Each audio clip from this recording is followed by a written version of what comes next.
Um, am I audible? Hi, good evening, everyone. Am I audible? I don't know. Looks like good. Okay, all right, audible. Great. Because I did not refresh and all that.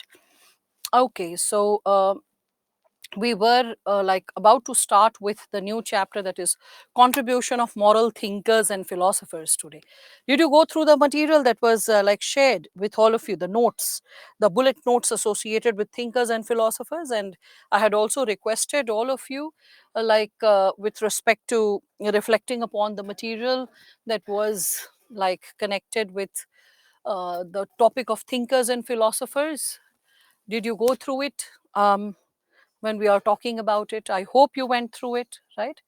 So when we are substantiating the given components pertaining to this area of moral thinkers and philosophers, we need to reflect upon the given sub segments related to what we are going to approach, what all we are going to study. So with respect to this, I have sorted out a lot of components for all of you, and we would be reflecting upon it. So first and foremost, what I have done for all of you is this part we had discussed. So starting with first and foremost Western philosophy. So in Western philosophy, dividing it into different eras. And when I'm talking about different eras, I imply to say talking about the segment of, we can say, philosophers and thinkers from ancient, medieval, modern, and contemporary, all those given possibilities related to it.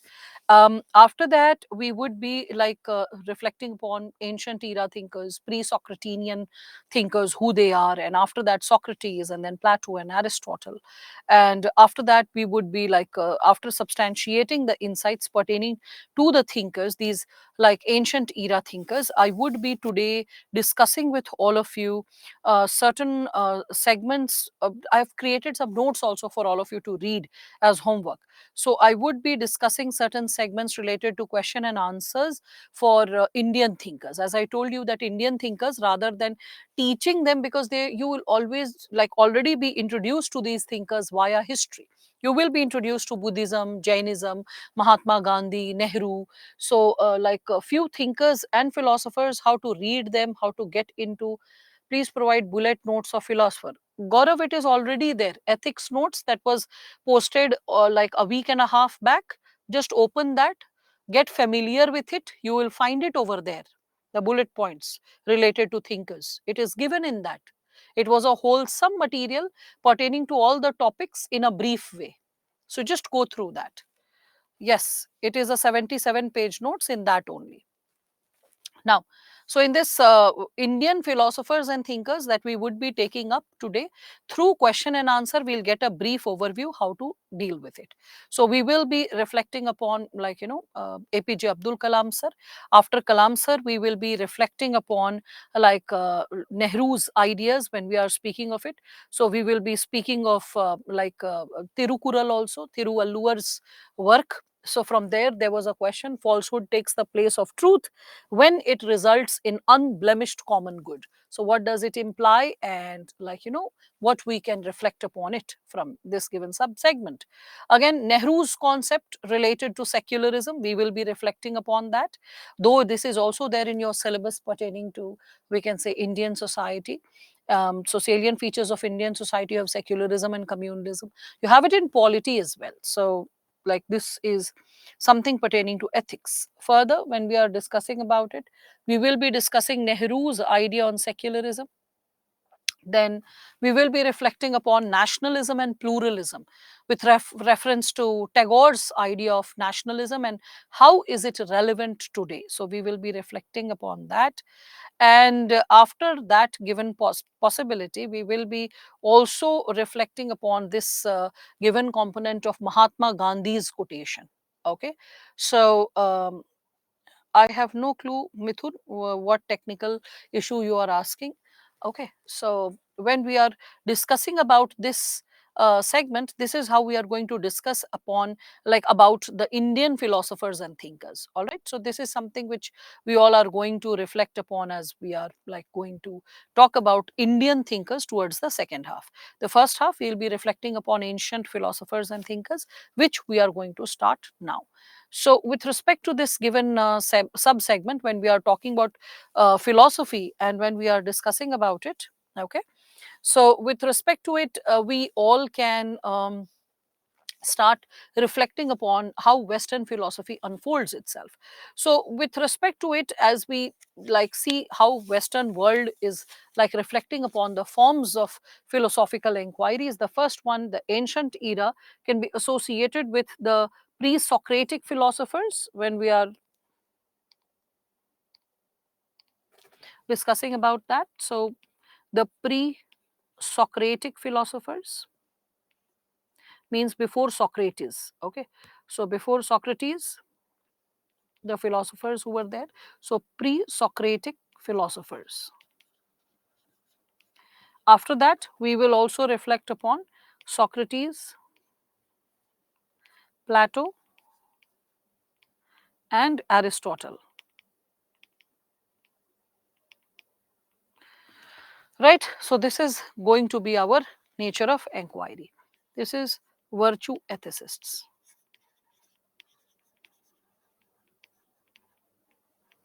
Virtue ethicists. Okay. With respect to this medieval era, when we are speaking of it, in medieval era, which is between 5th to 16th century AD, so here we see there is fall of Roman Empire and rise of Christianity, right?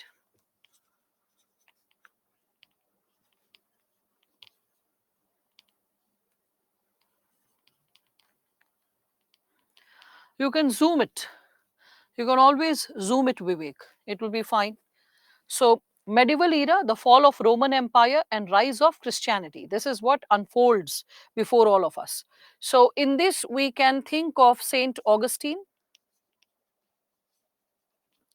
That's why Saint Augustine, like, with the insights, the philosophy is coming from Christianity.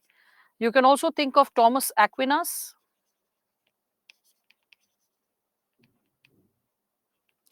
And we can also connect it with Machiavelli,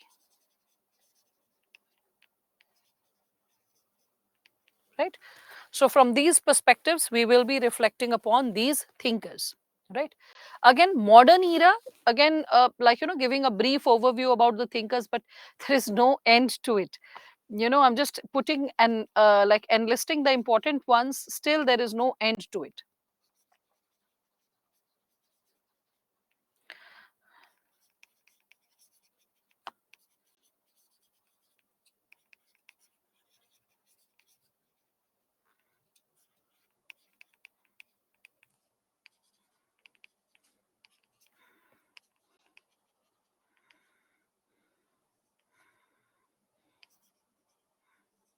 Right. So, modern era, these are some noted thinkers if we speak of it. And in contemporary times, you can think of again a lot of them: Carol Gilligan.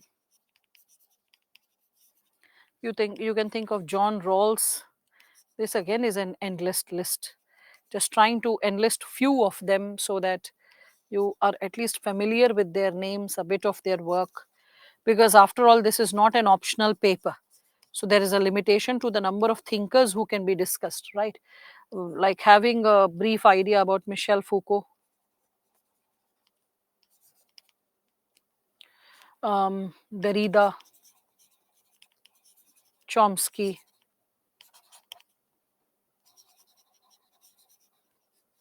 right? So you can again have a sizable list related to this as well, right? Yes, you can think of Lincoln, you can think of Herant. So Herant is also there. Like, again, as I told you, there can be a lot of thinkers pertaining to the present times who can be incorporated. Like, for example, you can say I've not written Voltaire, but it's not that Voltaire is not there when we speak of the modern era thinkers, right? So that's there. Karl Marx is not there, but it does not mean that Marx is not there. I've not written like Gandhi, but it's not that Gandhi is not there. AJ Iyer. Okay, so a lot of thinkers, just because they are not there does not mean that they are not important. They are important, but how far to consolidate, how far to incorporate, that's the challenge, because this is not an optional paper, and there is a limitation to this. Yes, you can think of Boas, and other than Frank Boas, you can think of he's also quoted, like, in the world of anthro and sociology as well, when we are talking about the issue of family. Anyway, Lenin, yes, Leo Tolstoy, yes, you can think of all these thinkers as well. But the question is that when nowadays examiner is asking the question, the examiner is saving you to reflect upon the theory of the thinkers limited to these prominent ones. And like, other than these prominent ones, what UPSC is doing is it is picking the quotation of the other important thinkers who are not in this specific list, picking their concepts and just asking the concept, asking the philosophy per se. And the philosophy need not always be exclusive to that thinker. After explaining that thinker's perspective, after changing the para, you can draw multi-dimensional insights by deriving a, we can say, a logical corollary from different other, we can say, contributions of other thinkers as well. That can also be incorporated. Can we connect social thinkers? Yes, you can connect social thinkers always. So Max Weber, Weber spelling is incorrect. It is Weber, not double B. And yes, Weber has been asked in the past. That is in 14. So that's how you're supposed to reflect upon it. So when we are talking about the very possibility of ancient era philosophy, we can see ancient era Greece around 5th century BC. There used to exist city states like Athens, like Greece, like Sparta. Okay, so you see all that in India also. You can see, you can connect with the idea of Mahajanpadas. The Mahajanpadas, they were also city states like Magadha, Koshambi, right, Varanasi, Avantika, all that, right. So when we are speaking of this ancient era and the, like, possibility associated with the thinkers, we all can see that it initially started with a, like, a lot of trade and commerce. And when we speak of trade and commerce related to the city states, we can see that different thinkers came across, or they came in contact with different other cultures. And with this exposure to different cultures, they realized that there is diversity to the interpretation of what is the idea of truth. Okay, and when there is diversity to the insight or understanding of truth, we all can reflect upon the given dimension associated with how we can arrive at the real interpretation or the correct interpretation, with so much of diversity that we are exposed to. So Europe, when we are speaking of it, it was undergoing tremendous transformation, and at the core was economy. The economics was determining the trade, the commercial revolution, the contact with other civilizations, and thus exposure to diverse cultures, like, insights, perspectives that the world was experiencing. So when, like, Greece, it starts with, we can say, different types of trade. When Greece starts with, like, getting connected to different communities via, like, we can say, ships, and like connecting with all these communities with respect to, we can say, in the 5th century BC, with respect to the kind of exposure pertaining to what, like, the different communities were, like, dealing with or indulging in. So we all can see that a lot of possibilities were associated with expansion of the horizon of the people. So people, they started, like, getting exposed to new customs, new traditions, questioning their own morality, how far they are correct. And if everyone is correct, then why the interpretations are different? Okay, so why there are different moral codes of conduct? And like, what we are considering as our system to be correct, and other people's system is also correct. So is it leading to a relative comparison that who is better and who's not better when we are talking about this? So different types of thought processes, different types of insights is also something which we all can connect with.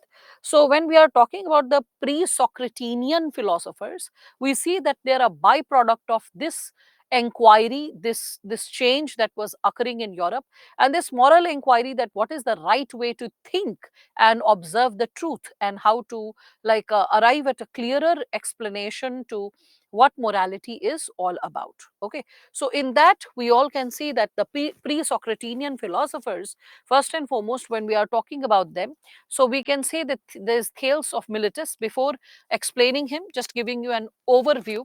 So in pre-Socratinian philosophers, you can consider the sages of Greece. In sages of Greece, you will get Thales. You can get associated with other thinkers like Pythagoras, Heraclitus, Protagoras, and then comes Socrates, Plato, Aristotle. Okay, Thales is associated with the seven sages of Greece somewhere. Okay, so seven sages. Who are the seven sages? That's also a matter of debate. That who qualifies under the category of seven sages. So there is this specific tile which was there in one of the Bibles. Sorry, in one of the churches in Europe, and this style represented something like nine sages.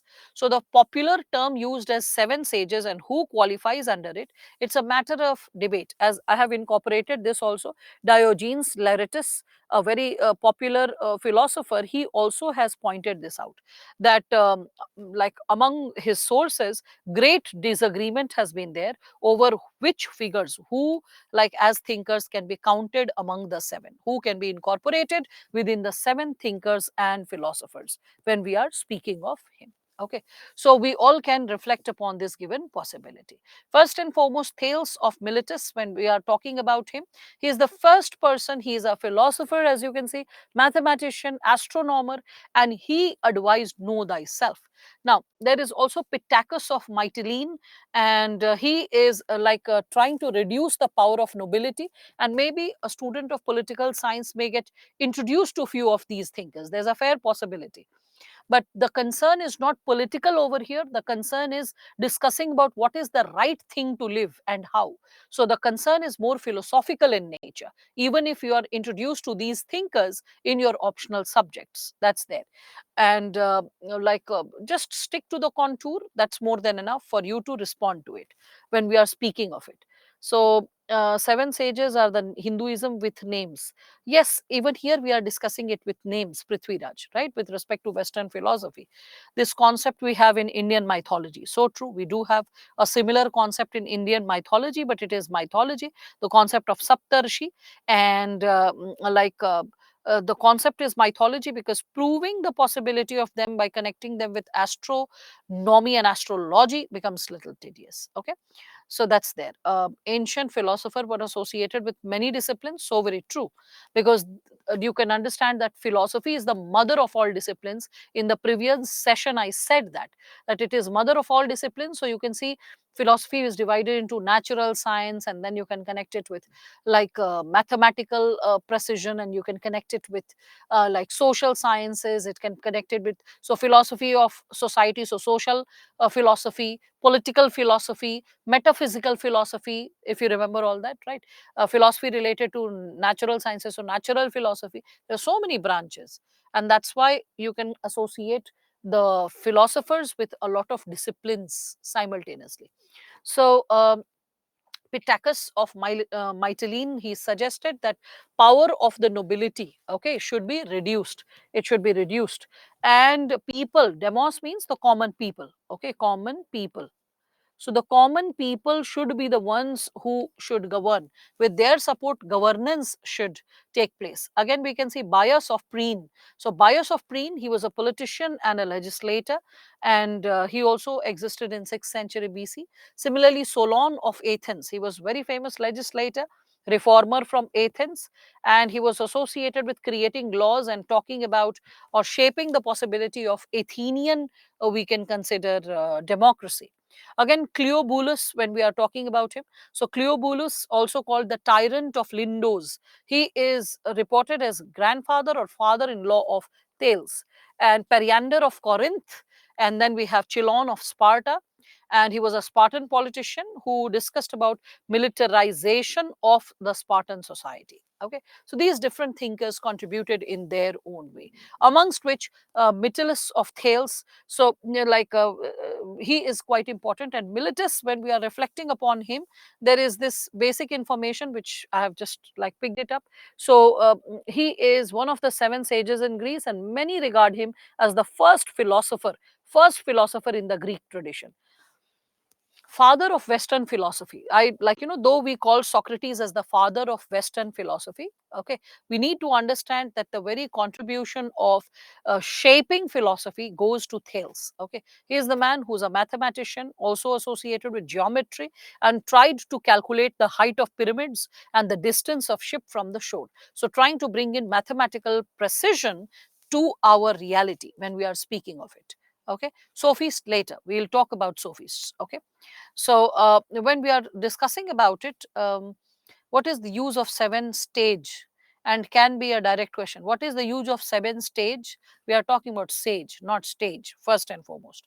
What is the use? Because they are pre-Socratic philosophers. So it's not that philosophy is emanating and emerging with Socrates. There were thinkers before him who are trying to shape in their own ideas the philosophy, the domain of philosophy, the discipline of philosophy regarding what is right, what is wrong, whether it was associated with political domain or mathematical domain or scientific domain or economic domain, whatever it was. That is what we need to understand. And you're not going to get a question on seven sages, Anjali. That's why I have just given a brief introduction.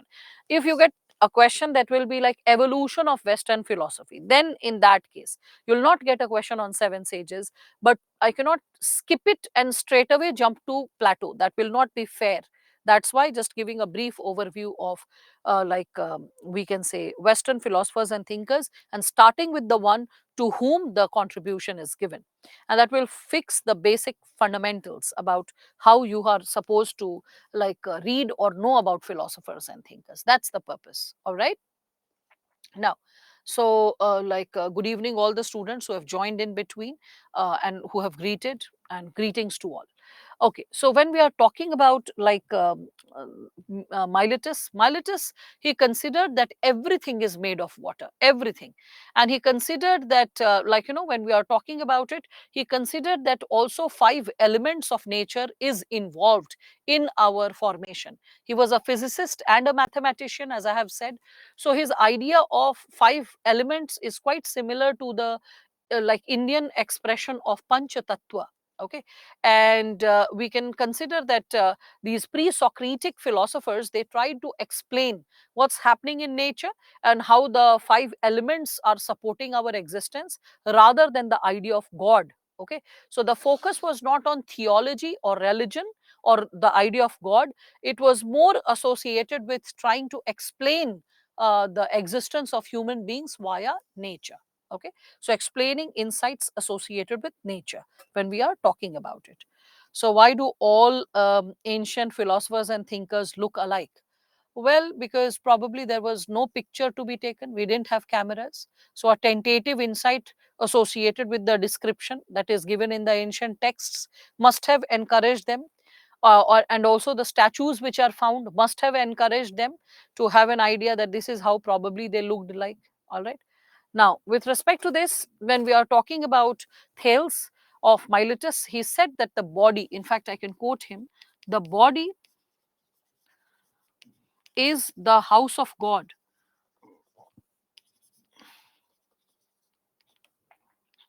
Man, know thyself,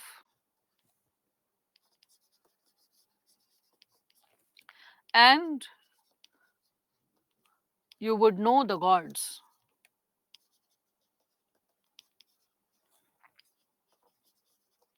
Now, this idea that the body is the house of God, and if you know yourself, you know God. This idea is quite closer to what Vivekananda had said, Jiva is Shiva. Okay, so Jiva is Shiva, his idea, and service to mankind is service to God. That is something which we all can connect with the given possibility. What is thyself? Thyself means oneself. Know yourself. So that's the, we can say, Shakespearean English which is used. Thyself means knowing oneself. Okay, so please increase the font size. I cannot increase the font size. I mean, can you read this? Can you read this side statement underneath Thales of Miletus? If you can read underneath Thales of Miletus, many regard him as the first philosopher in Greek. I'll stick to that font size. All right. Okay. So, Madhava Seva is Manav Seva. Yes, you can connect with those ideas also, right? Again, Thou, thy are favorite in Shakespeare plays. Okay. Thyself, I've already said. Know thyself means know yourself. Are okay. I hope that serves the possibility. So with respect to it, when we are further moving ahead, we can, like in India also, when we speak of the Saptarshis, the seven sages, so there is Gautama and Agastya and Bharadwaj and there's Artri and Jamdagni, and there is Vashishta and Vishwamitra, right? All these people, seven children of Brahma, as it is given. And all these were saved from the great deluge by, we can consider the avatar of Vishnu, all that stuff that is there. Anyway, so when we are talking about Thales, Thales is talking about the possibility of how we are somewhere connected with God via this body. So most important philosophy, he said, is know your own nature, your own chemistry, your own existence, and you are able to understand the manifestation of God. Vivekananda said Jiva is Shiva. Jiva is Shiva. Jeev hi Shiv hai. This is Vivekananda. That's how you draw comparatives. All right. So, yes, knowing oneself is the beginning of all wisdom when we speak of it. So, then we can see Pythagoras. Pythagoras theorem you must have studied in mathematics, right? So, again, a brief overview to who Pythagoras is. So, he tried to explain the world through mathematical formulae. Okay, explained the world via mathematical formulae.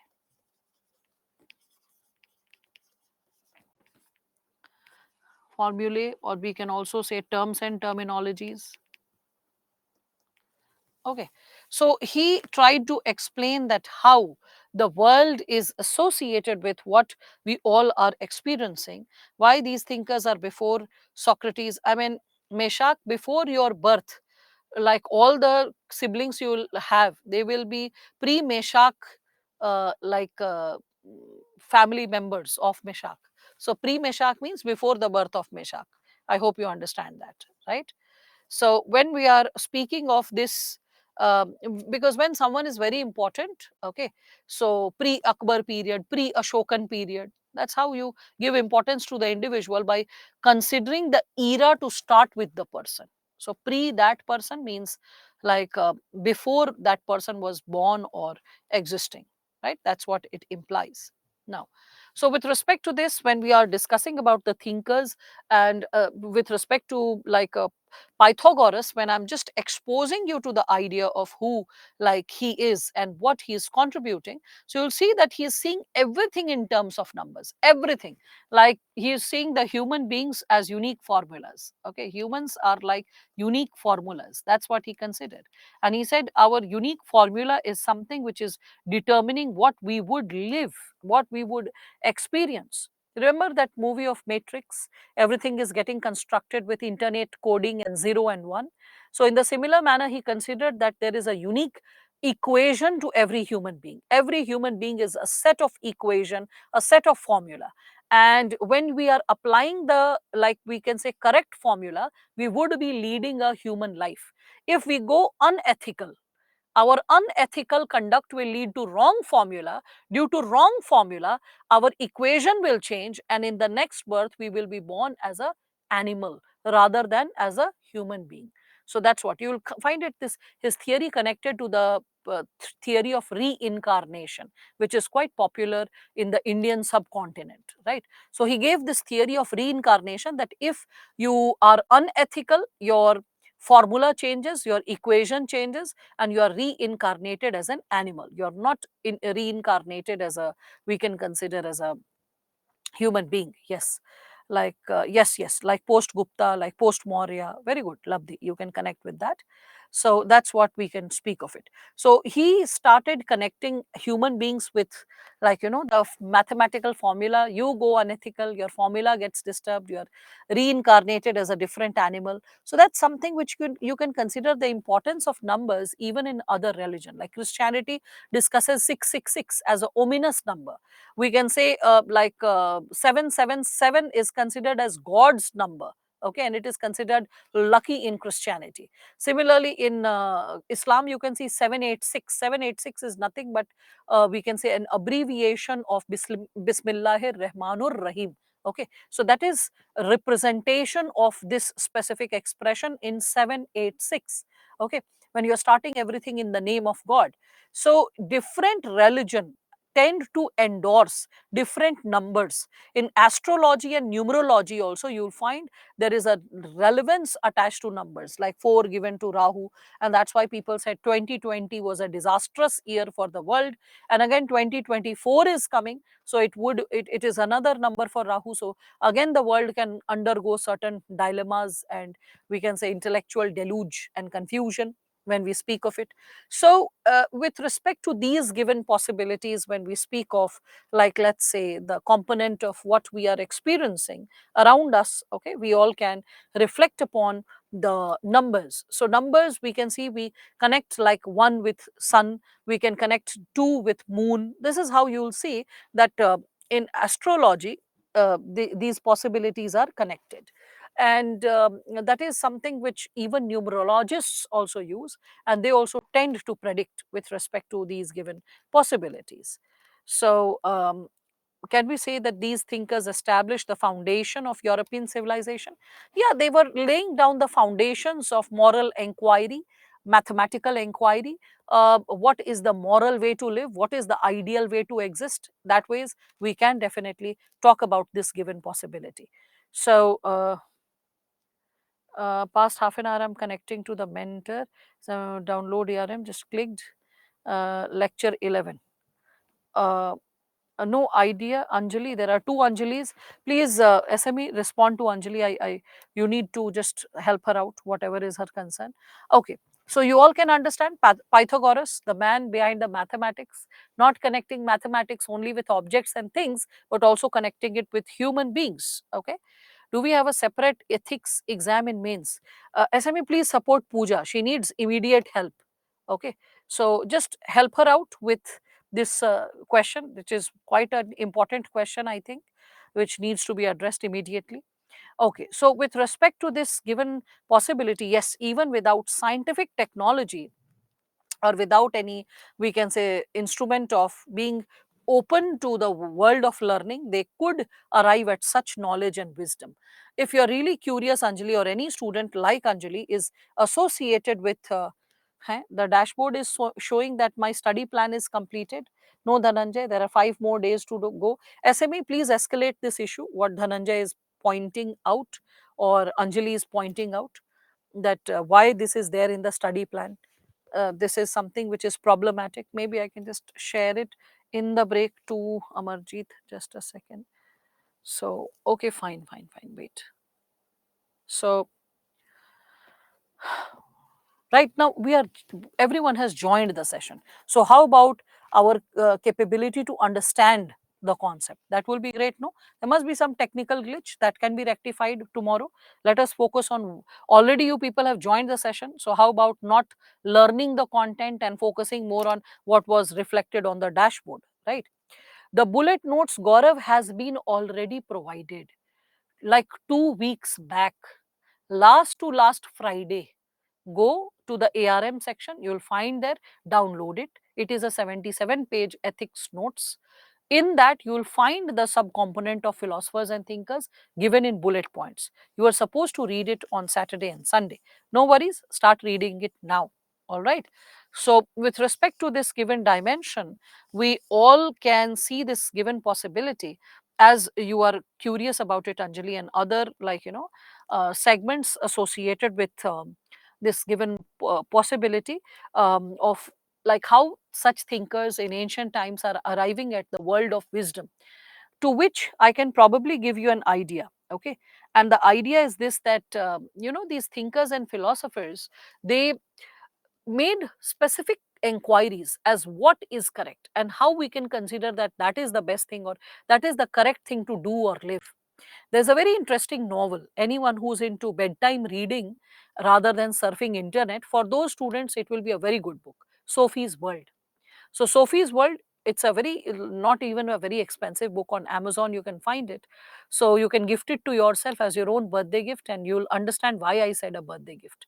So if you read that book, Sophie's World, you will get exposed to the evolution of Western philosophy, how Western philosophers and thinkers came into existence, how step by step they made some basic inquiries: what is existing, why is it existing, and how it came into existence, and how step by step they tried to find answers to those basic inquiries, which led to the establishment of this discipline called philosophy. Okay, so that's something which you can reflect upon. All right. So when we are discussing about it, anyone of you who is interested to know about philosophy, Western philosophy, and how it emerged, and how in different phases different questions came into existence, and how human mind tried to reason out those like immensely intelligent questions, first arriving at the questions, then trying to find the probable answers, that's amazing. That's an amazing level of wisdom, and how human beings evolved, and how we have inherited so much of wisdom. So you will be reading that book and you'll really enjoy it. Read it like a bedtime book, not like an academic book, hardcore bedtime book. Because there's a kid who's a teenager and who gets introduced to the world of philosophy from her birthday. That's why I said take it as a birthday book for all of you. Okay, now when we are speaking of this, so Pythagoras, he described the world from mathematical terms, giving calculations to our existence and saying that all our relationships and existence can be calculated as a mathematical formulae. And he also spoke of transmigration of soul on the basis of our karma, on the basis of our ethics, which disturbs our formulae or which continues with our formulae and makes us like a better version of it. Sophie's World. Anurag, I repeat the name of the book, that is Sophie's World. Okay. Systematically, we have inherited so much of wisdom. So, how awesome it would be to like learn all that wisdom in one go just by reading a book, right? Can we consider philosophy as a big ocean? Yes, it is. And the different disciplines are like boats, not fish, boats. You can consider as boats, trying to have their own identity and putting in articles or something like that. So much of wisdom, and now we have flat earth believers. Okay, fine. Now with respect to this, when we are further substantiating, we can also connect the idea pertaining to Heraclitus. So when we are speaking of Heraclitus of Ephesus, so you can see there is a very interesting quotation which is given: everything flows, nothing stands still. Heraclitus is like, this statement of Heraclitus was quoted by Plato in Cratylus. And when we speak of Heraclitus, who is he and what is the interesting thought process that he possesses, that is important for all of us right now? So, with respect to this, when we are talking about it, so yes, everything is not permanent. So very true. Pantathir, I don't understand what you have written, Sai. Dinesh. Okay. So Heraclitus, he is saying that everything in the world is made of two opposing elements, constantly two opposing elements, two warring forces, okay, two conflicting or warring forces. And that is something which leads to the maintenance of integrity in our existence. Like, for example, even our body is made of two opposing elements. That's what Heraclitus says. So he is saying that our body is made of water and fire. Fire is the pure version of our existence. It's purity of soul. So when a child is born, the child is more in the fire state. And as we become morally corrupt, as we accept more and more immorality, water starts entering our soul. Our soul starts becoming moist. And that's how it becomes heavy and it gets corrupted. So when we are born, it is like, fire. But as we get into materialism, hedonism, carnal pleasures, material pleasures, sensory pleasures, it is that our soul, it becomes wet. The idea of good and bad, when that is compromised with, because both is there in a human being, it is then that we all can see that with that corruption, the possibility gets affected. Now this idea of good and bad is also associated with Indian philosophy. That's why I'm giving you comparative insights of Indian philosophy. So in Indian philosophy, you can see the idea of good and bad, like we have Satyug and Kali Yuga and Dwapar Yuga and Treta Yuga. So if I talk about Satyug, in Satyug, there were different, the idea of good and bad was associated with domains, zones or areas. Like there was, when we are talking about it, Asur Loka, and there was Dev Loka, and there was this Loka of Manav, so Manav Loka. So there were different lokas, there were zones that were distributed. And then after that, we see after Satyug, there comes the, like, Treta Yuga. In Treta Yuga, it started getting divided into kingdoms. So kingdoms whereby one king is fighting with the other king. So it was more associated. The idea of good and bad was divided into kingdoms. Okay. In Dwapar Yuga, the idea of good and bad, it shrunk. The conflict of good and bad, it shrunk into a family, like the Pandavas and the Kauravas. Okay. So the idea of good and bad, like having a friction, having a possibility of, we can say, friction pertaining to what context we belong to. And then comes the idea of Kali Yuga. In terms of Kali Yuga, we can see the idea of right and wrong. Okay, good and bad is something within a human being. So what we can see that, like, Heraclitus is saying, that is something which is also associated with the Indian philosophy when we are talking about the idea of Kali Yuga, whereby rather than in zones or kingdoms or family, the idea of good and bad will be within an individual, and a human being will be fighting over what's right and what is wrong. Okay. So if I sum up Heraclitus's philosophy, he considers that every object is like a living entity comprising of two opposing warring forces, two opposing combinations. Okay. And the good and bad exists in every aspect of existence or life. He considered that our soul is a mixture of fire and water. Fire is the pure existence, like water is the, we can say, the ignoble part. Ignoble means which is something not, that is not noble, something which can corrupt. Okay. And worldly pleasures are like making the soul moist. Okay. Worldly pleasures are like, leading to the possibility of like an individual exercising his or her own reason, and that is how the soul, we can see, it becomes pure fire when we speak of it. And a great individual is the person who is able to save himself or herself from carnal pleasures, material pleasures and desires, and the person is able to overcome passions and cultivate inner peace and cultivate inner harmony, right? Again, we can further see that there is a very famous quotation of Heraclitus. He says, there is nothing permanent but change. Okay, probably I can just write that quotation also. There is nothing permanent. See, such thought provoking statements. So, nothing permanent but change. There is also one more statement that was asked in 2022 essay. Okay, that was a quotation from Heraclitus. It was like, into the same river, because they did not write in English, mind it. So translations can vary, but the essence remains the same. So, into the same river, it is not possible to step twice. It is not possible to step twice.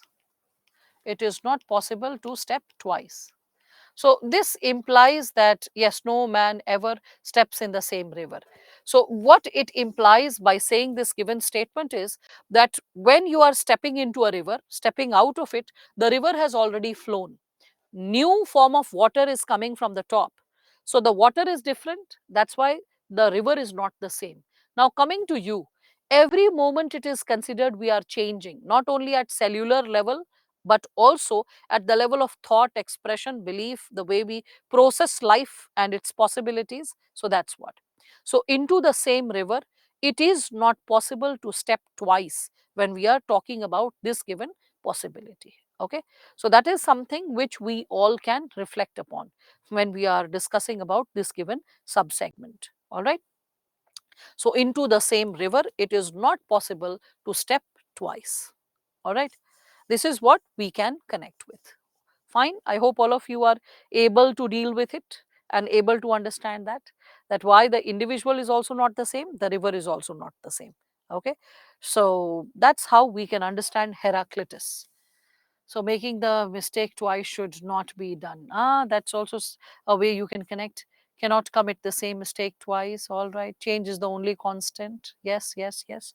Very good. All of you are now bit by bit joining the dots. Now comes Protagoras. He is the first sophist. So, one of you had asked, ma'am, a sophist. Can we consider all the pre-Socratinian philosophers as sophists? No. Okay. So he's the first sophist, that is Protagoras.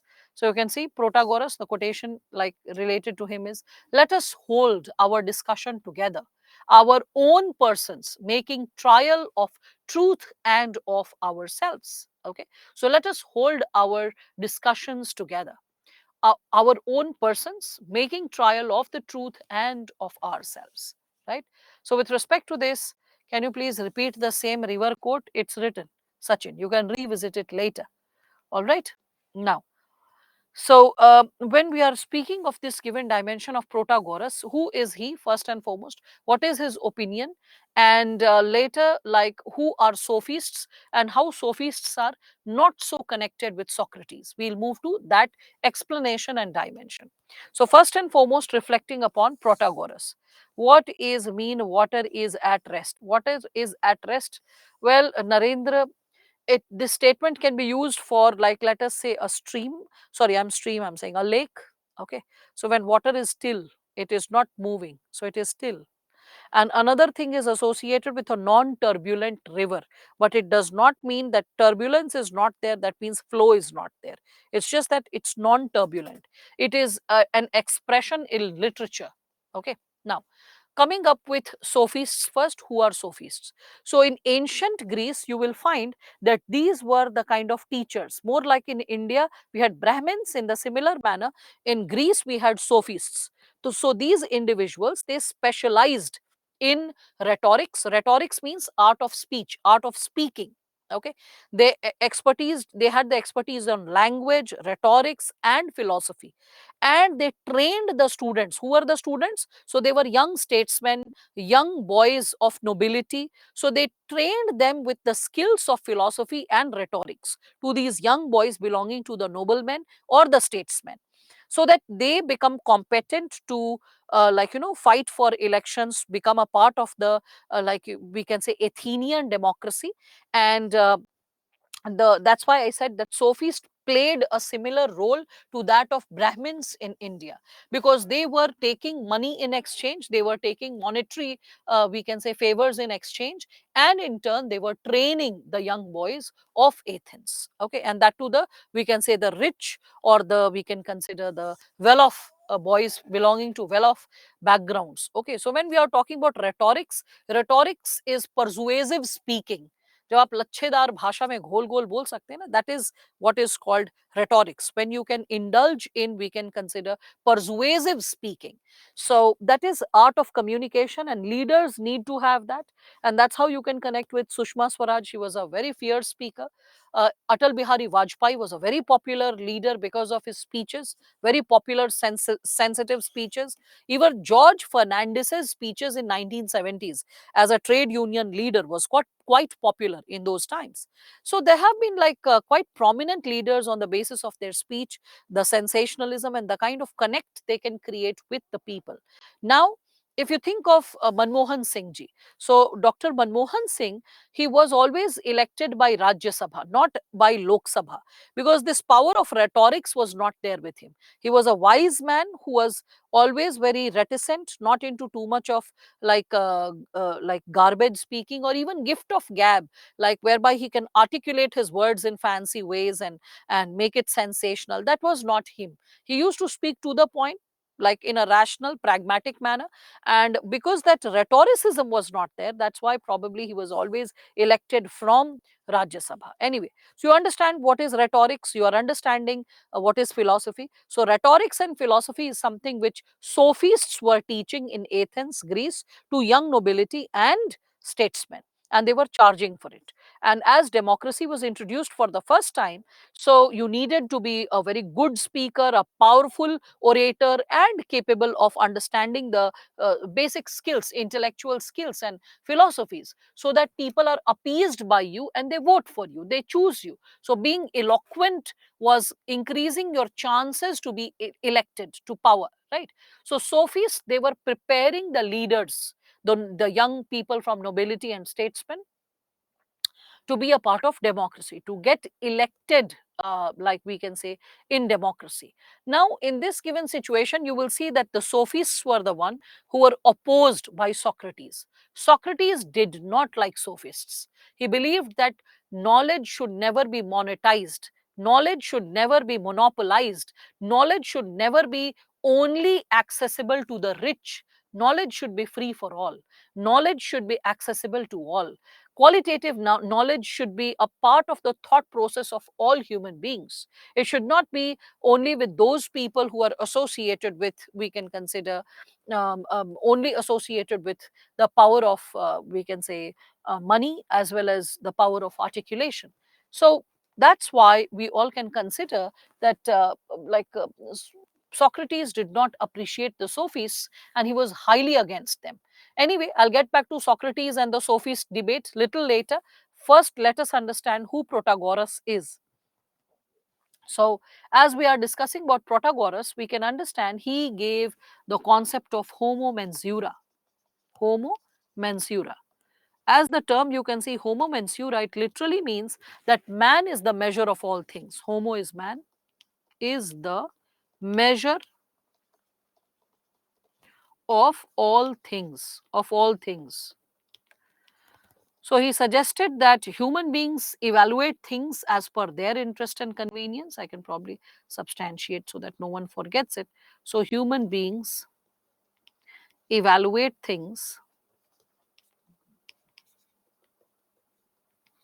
as per their own interest, as per their own interest or emotions and reasons. Right. Hence, there is nothing permanent. Hence, there is nothing permanent and common to all human beings. To all human beings. And whatever anyone, thinks as per the diversity, it's fine. According to them, there is no ultimate truth, there are only arguments, and with power of rhetorics you can always win the argument, or you can provide better logic to another person's logic. So it's like more like shastrarth happening in India, or the debate and dissent and the happening in ancient India, right, amongst philosophers and thinkers. So there is no truth, there is no truth, but only arguments, but only arguments. Who advocated against monetizing education? Socrates. Socrates advocated against monetizing education, and he was against the sophists. He was against sophists. Sophists, who were sophists? Sophists were the one who were monetizing education. One of the sophists, or the first sophist, is Protagoras. So it's not Protagoras like against monetizing education. All right. What does the quote in the picture of Protagoras mean? He says, let us hold our discussion together, our own persons. So let us hold our discussions together means there can be different opinions. So let us bring all our opinions together. Our own persons means let us bring all our personalities, thought processes, insights together, making trial of the truth. What is trial of the truth? So trial of the truth is focus on reason, reason it out. Okay, so reasoning it out, you can see that. So reason it out, what is correct and what is incorrect. Okay, and of ourselves, and try to understand who we are and what ought to be followed by us.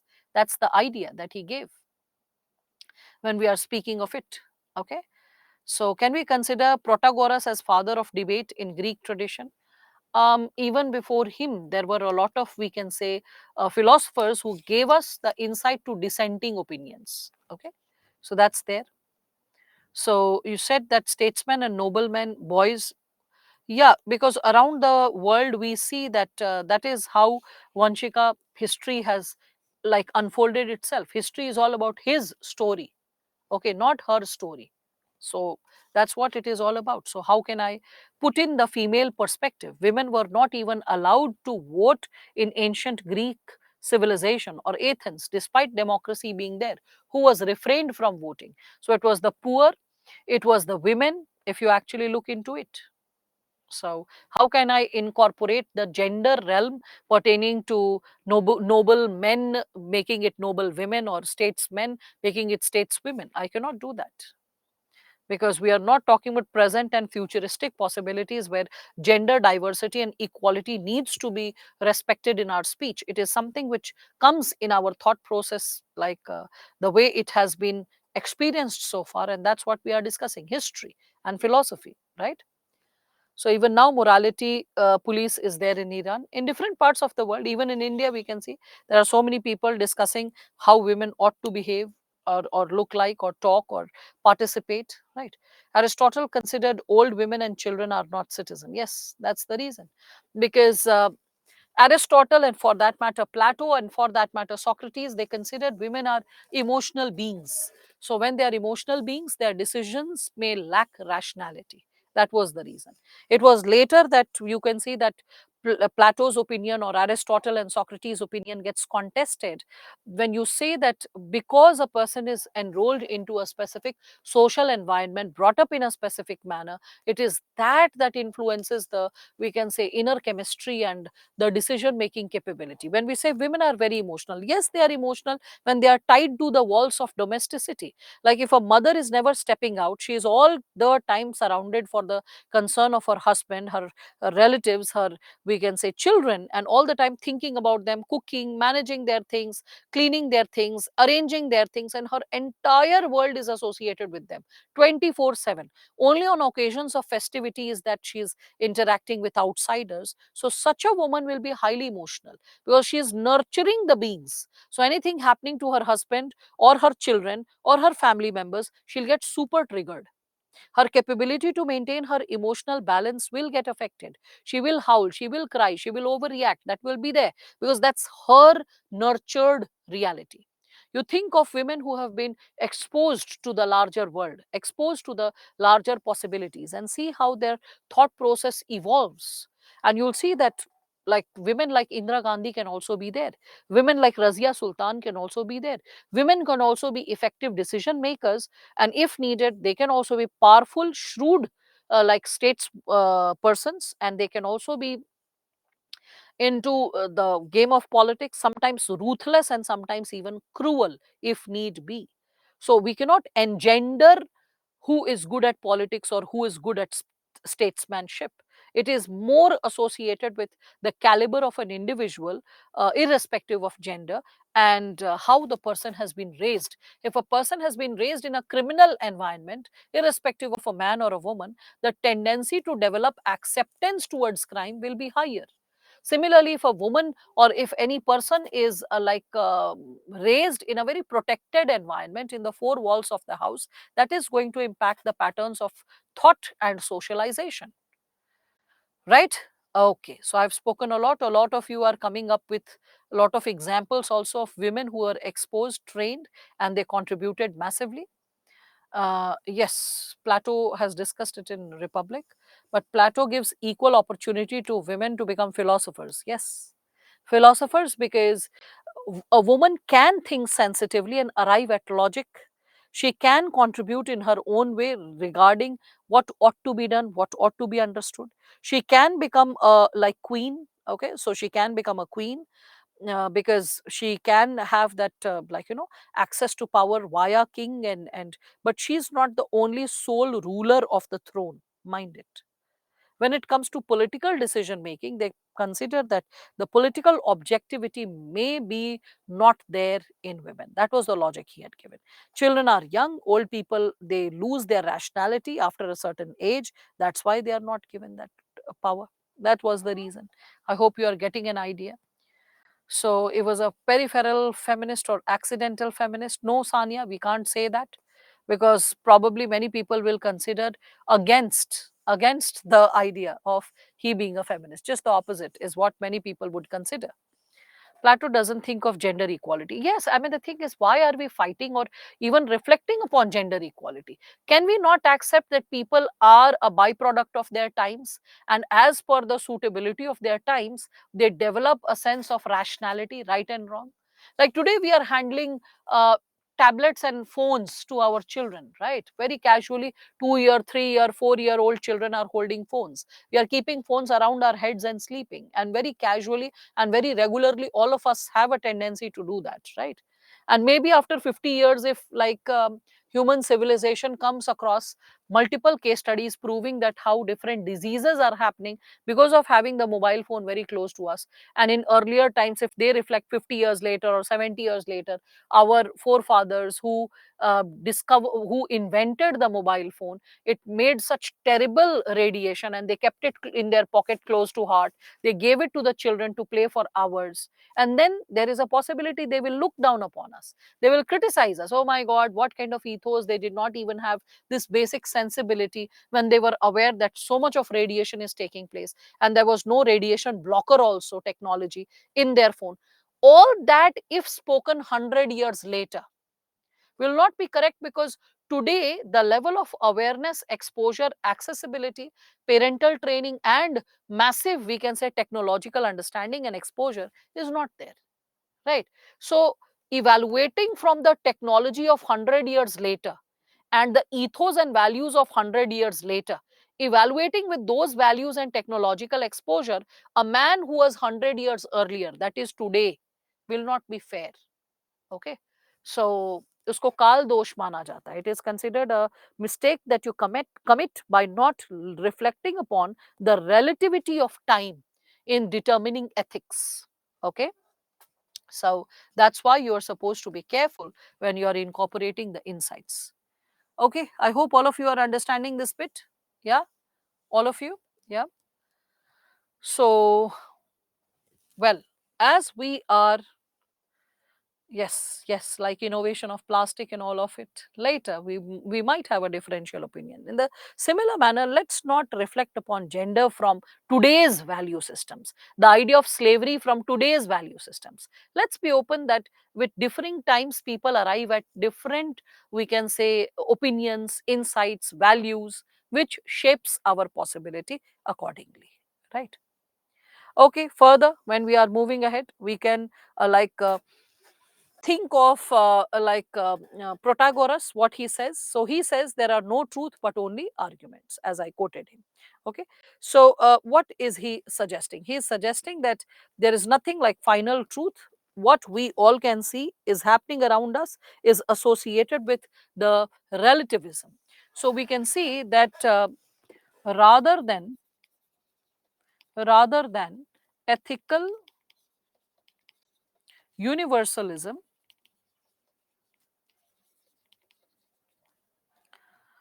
sophists, ayo,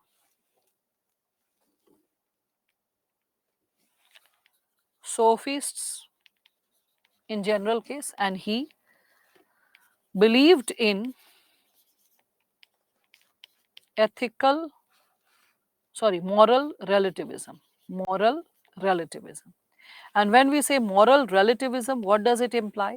It implies that ethics change. Ethics change with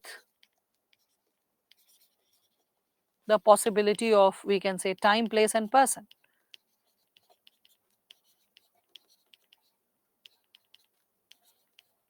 So this is the idea that they endorsed. Okay, that everything should be connected with the diversity of background that human beings are associated with, and how the dynamism of human beings diverse background is determining the idea of right and wrong. And that's why, rather than having an absolute understanding of what is right and wrong, let us be open to just arguments, and on the basis of arguments, let us determine what is correct and suitable as per the individual and his or her situation. Okay, so that's why we see that they talked about the importance of mind. Okay, discussed the importance of mind, importance of mind over body. So they considered that rather than body, what is really important is mind. And it is the mind which is creating a lot of possibilities for us. And that is also something which you will see Socrates continues with. Not just we can consider that considering that body is important, Socrates also speaks of the similar thing. Socrates says that mind is relatively more important than the human body. First comes the world of ideas via brain, then comes the world of senses, that is body. So there are two worlds which are governing us, the world of senses and the world of ideas. And above, like world of senses, it is world of ideas that is constantly governing us or shaping us. All right, so I hope all of you are able to understand who the sophists are and what this first sophist Protagoras is introducing with respect to the ideas. Shankaracharya, who said Jagat Mithya, Brahma Satyam, he was also talking about, giving importance to the mind, that the world is a negation. What actually is truth is what we can understand from our mind, what can be interpreted or arrived at via mind, right? So we see that Socrates, the next thinker, as we are talking about him, he is introducing us to the idea of mind. Okay, so Socrates, very briefly if I speak of it, so he discussed that first is the world of ideas. World of ideas. And what is world of ideas? It is associated with our brain. And then he discusses, then comes the second. What is second? It is the world of senses. World of senses. And this is associated with body. So even Socrates gave importance to mind. Okay, importance to mind. And Socrates also glorified the idea associated with mind, that what is important and how it ought to be connected with our idea of being rational, capable to live, associated with our, we can say, the world of philosophy and achieving certain practical results, right? And the wholesome well-being of our existence. And we can see that how it is connected to our ethical system based on human reason, and rather than any specific form of religious doctrine. So human reason is what he is prioritizing, right, rather than any religious doctrine. Anyway, when I'm starting with Socrates, first and foremost I'll give you an overview regarding what Socrates said. Who is Socrates in the picture? The man who's about to hold the we can say the pot of poison. So let me explain this image, what this image is all about. Okay, and then you all shall get an idea associated with him. So first and foremost, giving a brief overview about Socrates. So he's one of the greatest philosophers in the world. He is considered as father of Western philosophy. He is considered the first systematic moral thinker of Western tradition, born around 467 BC. He also served in army and known for his courage. Okay, he practiced what he preached. He never wrote a book. Who actually articulated his ideas? Plato. So it is Plato who articulated his ideas. And this is something which I have substantiated in the next point. That is, we know Socrates through the writings of Plato in dialogues, where the main character's name, the protagonist's name, is Socrates. And via Socrates, whatever the character Socrates speaks, we consider that that's what probably Socrates would have spoken. Okay, this Socrates would have spoken. Okay, so Socratinian method, before I explain what was the Socrates method, a brief overview regarding who Socrates was, because here we are starting with a very important thinker. So a brief overview is necessary for all of us to understand who is he and what he has created. Or Platonic is Socrates. 6 point. What is it? 6 point. Already. We'll get to read what is there in the PPT. Maybe first I should show you the image only. So that's when we can go ahead with the explanation. So Socrates, as I said, that he was from Athens, Greece, and in the second half of 5th century, we see his impact unfolding. So we see that he had profound influence with respect to the tradition of modern philosophy, and even today, from ancient to modern times, we recall Socrates for his profound contributions, right? So he is the man who like disrupted the status quoist attitude, means accepting things on the face value and not questioning it. He is the man who started encouraging us to question things and not accept it just because someone is saying it to us. We should always always question the possibilities and then arrive at the truth. So that's what we can see with respect to Socrates when we are talking about this given segment. And he is the person who did not write anything. He was into generally empowering the youth with his teachings, primarily through, we can see, question answer method. Okay. So we all can see that Socrates, he is when we are talking about him, he is admired by Plato, he is admired by Xenophon, like some important philosophers, if I speak of ancient time period. So he is the person who got into the preaching of ideas associated with self mastery, how we should have complete control over ourself. When we control our rationale, how we can control our pleasures, desires, how we need to at all times exercise integrity. It is important for us to be person of integrity. Again, we can consider that he is the man who is he became quite controversial a figure in Athens, in native Athens, because he started mocking the sophists. Here comes the problem. So when he starts mocking the sophists by, like, let's say a sophist is teaching some rich noble guy or a statesman. So like, let's say a commoner is coming with a question, or a noble guy is coming with a question before Socrates. So Socrates would not respond to the answer. He will ask a question to the question. So when the guy, the noble guy or the commoner, responds to the question as an answer, then he further raises another question, then another question, then another question. So slowly and steadily guiding the person to the logic. Like, let's say a person is asking that, sir, what is a secular state? I'm just giving an example. This is not the question that was raised before him. Suppose you ask me, ma'am, what is a secular state? I was like, is India a diverse country? You're like surprised, eh? So how are the two questions connected? So you're like, yes, ma'am, it is a diverse country. I was like, why is it diverse? So you're like, ma'am, it is diverse because there are different religions, language, religion, race. I'm like, okay. So if it is such a diverse country, at all times people might not be respecting diversity, accepting diversity. You're like, yes, ma'am, there are a lot of frictions. Once in a while, people are ready to beat each other to assert that their religion or their race or their ideas are better than that of others. I was like, ah. So, do we need solutions to this problem in a formal way? You're like, yes, ma'am, there should be a formal way to solve it, maybe through law, through rules, through regulations. I was like, but I really wonder what can solve this problem. Like, what can the state come up with a solution so that diversity is respected? So, like, ma'am, diversity can be respected if all religion are treated equally. And it is made mandated by the state that all religion are equal. So none of them should be treated unequally or superior to the other. I'm like, okay, wow. And something else, like maybe state should not have its own religion so that we do not determine that this is the religion which the state is endorsing or is considered indirectly more important. I'm like, okay.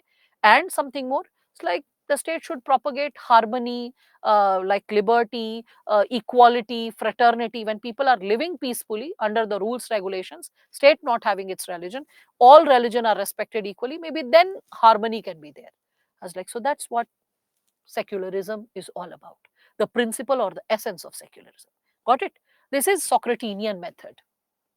You ask a question, I do not give an answer directly. I guide you to the answer. I guide you to the answer via question answer, question answer, question answer. So, what is happening? You are arriving at the answer yourself through this Socratinian method that I shared with you. And when you arrive at the answer yourself, the idea of dawning of the wisdom upon you will be tremendous. It will be greater because logically, step by step, you yourself were guiding yourself to the answer, like the teacher or Socrates or I, just giving you a little push to move in that direction and think in that direction. When that happens, it is something that dawns upon you which is more profound. It stays more profoundly with you. And that is one of the reasons how you can understand that Socrates had a profound impact on the youth of Athens. That is why, whether the youth was like belonging to nobility, or we can consider were statesmen, young statesmen, or they were common boys, everyone was highly inspired by Socrates and was following him thoroughly. Okay.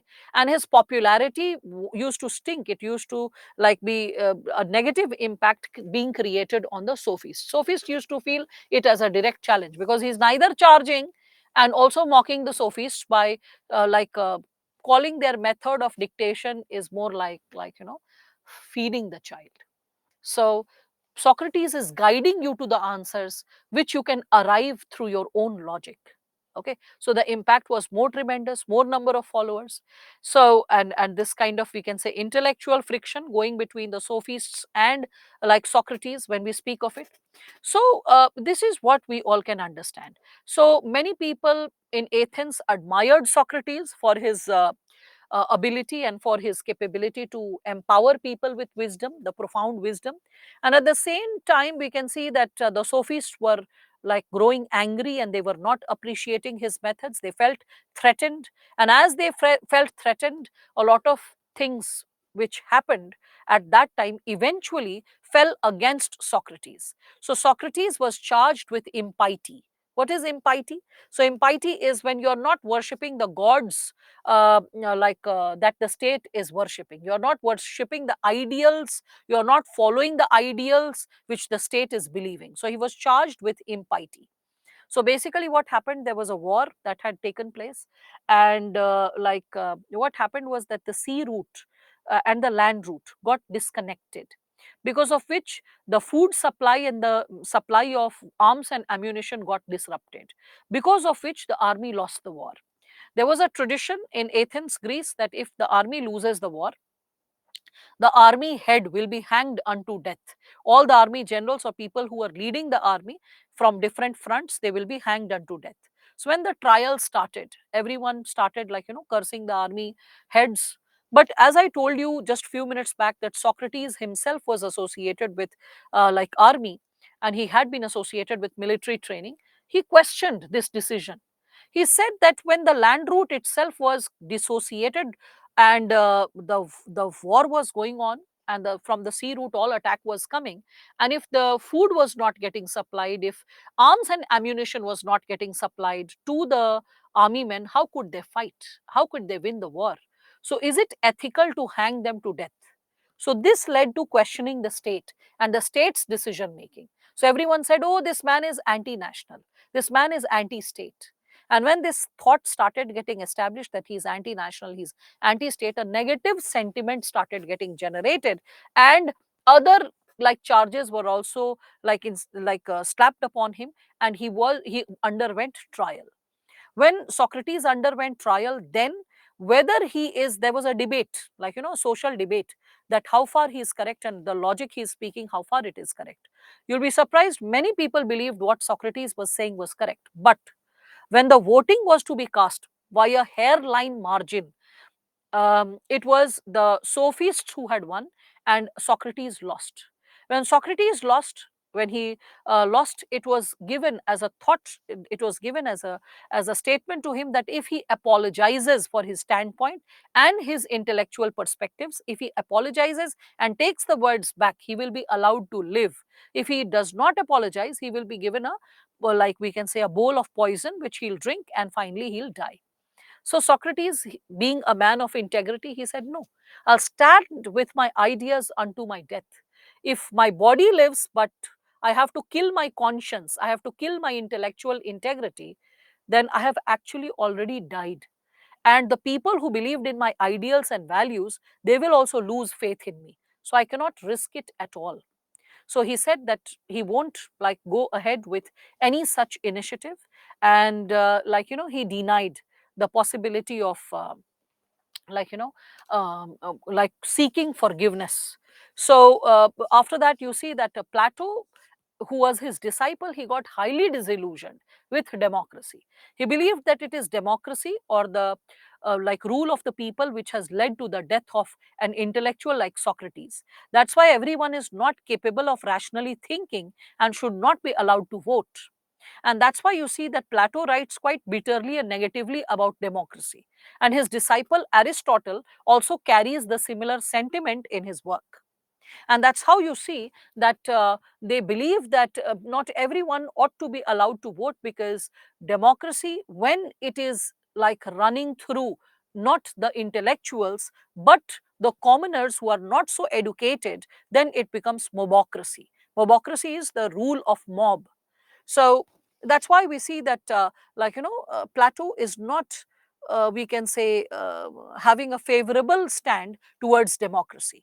And it is like Socrates who, because of his uncompromising stand, he gave a great example to human civilization why it is important to uphold our intellectual integrity. Okay, that is going to shape the ideals of later day thinkers from Voltaire, Rousseau, John Locke. All these people, you see, are getting inspired by what Socrates says, what Socrates stood for when we speak of the same thing.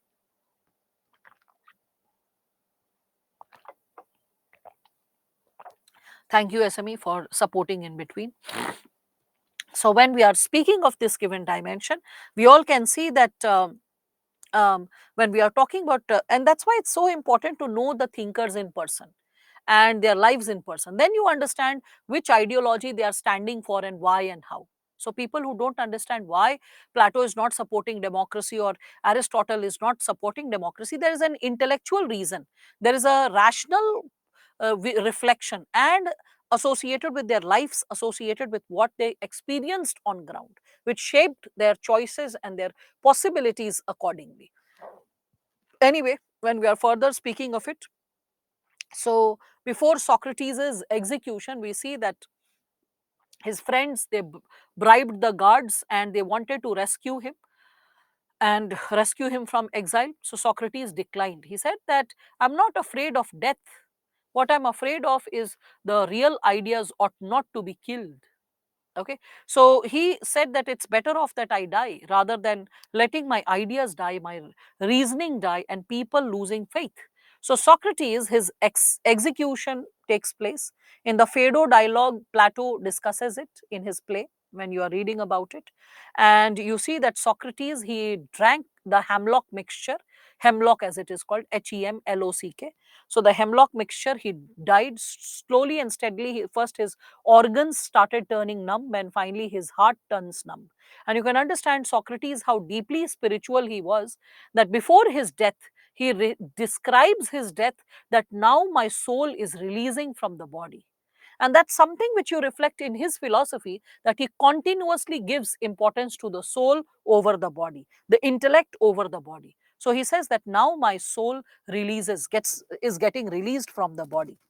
There are a lot of important, we can say, quotations associated with Socrates. You must have heard few of them. The unexamined life is not worth living. Or you can think of this given statement that wisdom is knowing how little we know. Further, we can see that false words are not only evil in themselves, but they also infect our soul with evil. Okay. Again, wisdom begins in wonder, the smallest but the best, which I really like. Wisdom begins in wonder, because when we are curious, when we ask, it is only then that we learn. When we don't accept facts on the face value, when you question and interrogate what's happening, why is it happening, and how is it happening, it is then that we have a tendency to learn. Okay, so Socrates, when we are discussing about him, a man of ultimate courage, who is not running away from his rights, who is remaining in the post and fighting like a real warrior, like a real whaler, a person full of real valor. Okay, so he says that it's not living that matters, it is living rightly that truly matters. All those possibilities you can connect from his life when we are talking about him. Yes, so Socrates was executed by the state, not democrat. When you say democrat, you make it political in nature, as if a political party is doing that. It is the state which executed Socrates on the order of the state. All right. So Sophist and Socrates were two contradictory forces. Yes, they were two contradictory forces in the Athenian society. okay, in terms of how logic was in like associated with it.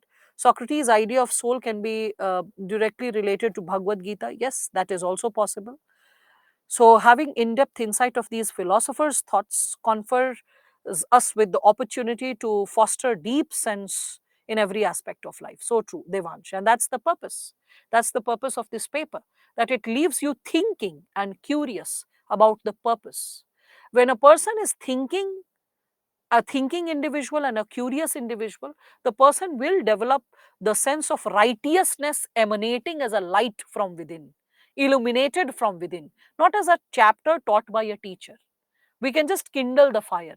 When you ignite it and when you let it stay with your logic and reason, you never suffer from ethical dilemma in pressing situations. You know how always to stand with the right set of values and ethics. And that is the kind of civil servant that we need in the system. So, this is just kindling that fire inside you. All the damage that might have been done by moistening your soul, by the society, by the family members, by the neighborhood, by the educational institution, all that fact needs to be undone. And undoing it is by triggering you to think rationally. Okay? So, and that's why I told you that majority of you are struggling, because this discipline was never there as a part of your syllabus in your academic career, in till school or even in college. That's why getting introduced to it creates uncertainty, because you have never lived thinking at this level, like reflecting at this level. So it creates uncertainty. Huh? Why is it not clear cut, point wise, bullet wise, like, facts which we can just cram and know, and certain definitions, examples. It is something which is pushing you to think. If you don't think, you cannot connect with this discipline. And when you're thinking, you're like, oh my god, it's not about subject, it's about life. It's about how I'm living and how I ought to live. It is more than just a discipline or a subject related to civil services exam. And that's the breakthrough, which is like expected to be created by the we can say the academicians who were referred to by UPSC for creating this syllabus, and by us, the teachers, who try to create a breakthrough via our, we can say, insights and perspectives we try to empower you with. Okay, how far is it practical to use such ideology in today's life? It is like associated when we are talking about it, Labdi. Continuously you can connect it with chapter 1, ethical relativism, ethical universalism, connected with civil services values. So he has stood for his intellectual integrity, and integrity has been taught to you. Okay, so start connecting that way. You can join the dots bit by bit. So, okay, now as we are moving ahead, SME, please support me with the queries. I'm just explaining Socrates' concepts. So, Socrates, he is a virtue ethicist, okay, and he considers that knowledge is the most important thing in this world. We cannot like compromise with knowledge at any given level. It is just not possible for us to compromise with knowledge in any given subsegment when we are talking about it. So, when we are reflecting upon what Socrates believed, he is saying that no one knowingly does what is bad. Okay, so he believes that it is very important for us to be curious to know what's happening and what ideally ought to happen. Okay, so the question of moral intellectualism is something which he is indulging in. There's a statement given by Socrates that I know because I know that I know nothing. I know means the possibility of knowledge being there. So I know, the sense of realization is there. So I know means I realize, I understand. The knowledge is there with me. So I know, because why do I know? How can I claim that I have the wisdom, I have the understanding, I have the knowledge? Because I know that I know nothing. Because I understand. I know means I understand that I know nothing. In the world of wisdom, you enter any library and ask yourself how much you know. You'll understand the triviality of your wisdom and facts that you have collected so far in a lifetime. So that sense of triviality, when we accept it, it makes us humble. Okay, and when we are humble, then we are capable to learn. An arrogant person can never learn. An arrogant person like, I know enough, right? So the doors get blocked, the possibility to learn gets locked. Only when we are able to like consider that yes, we don't know anything. Who is going to empower us and with what set of ideas? It is then that we get exposed to idea of learning. So first we can say first the humbleness to accept. When you are humble to accept ignorance, when you are humble to accept ignorance, then arises the need. After the need to learn, then there has to be curiosity or the will to learn. So will to learn. With the will to learn, when we are speaking of it, then comes the curiosity. What all am I missing so far? So curiosity to learn.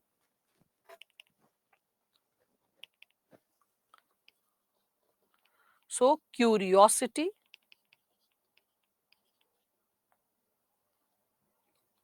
to learn.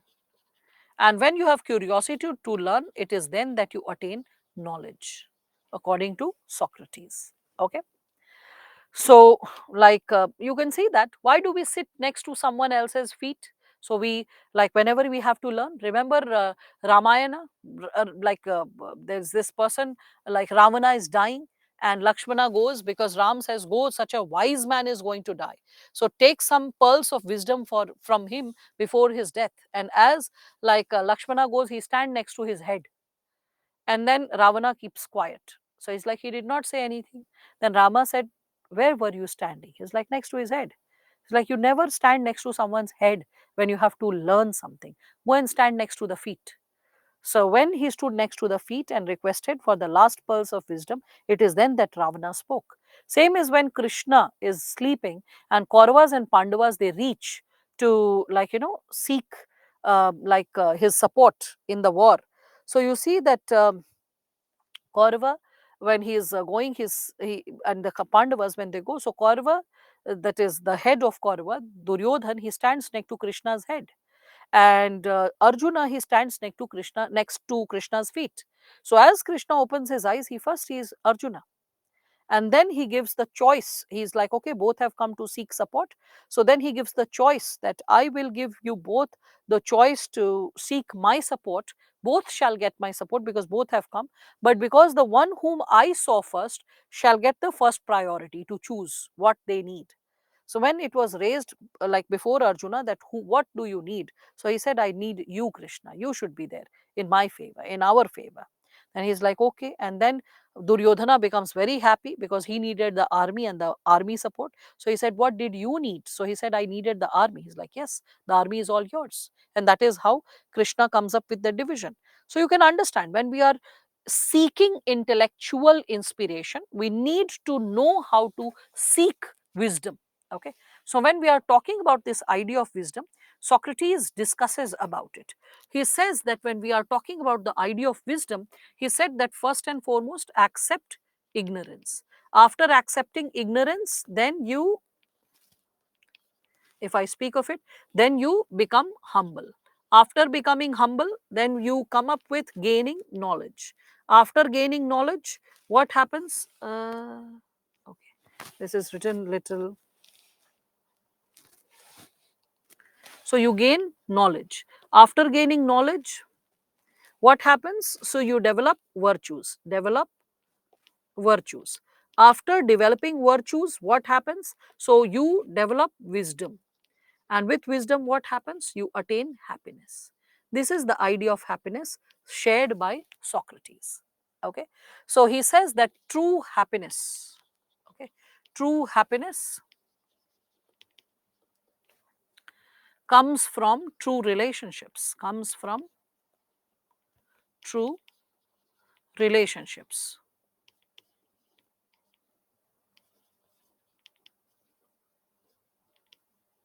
Rather than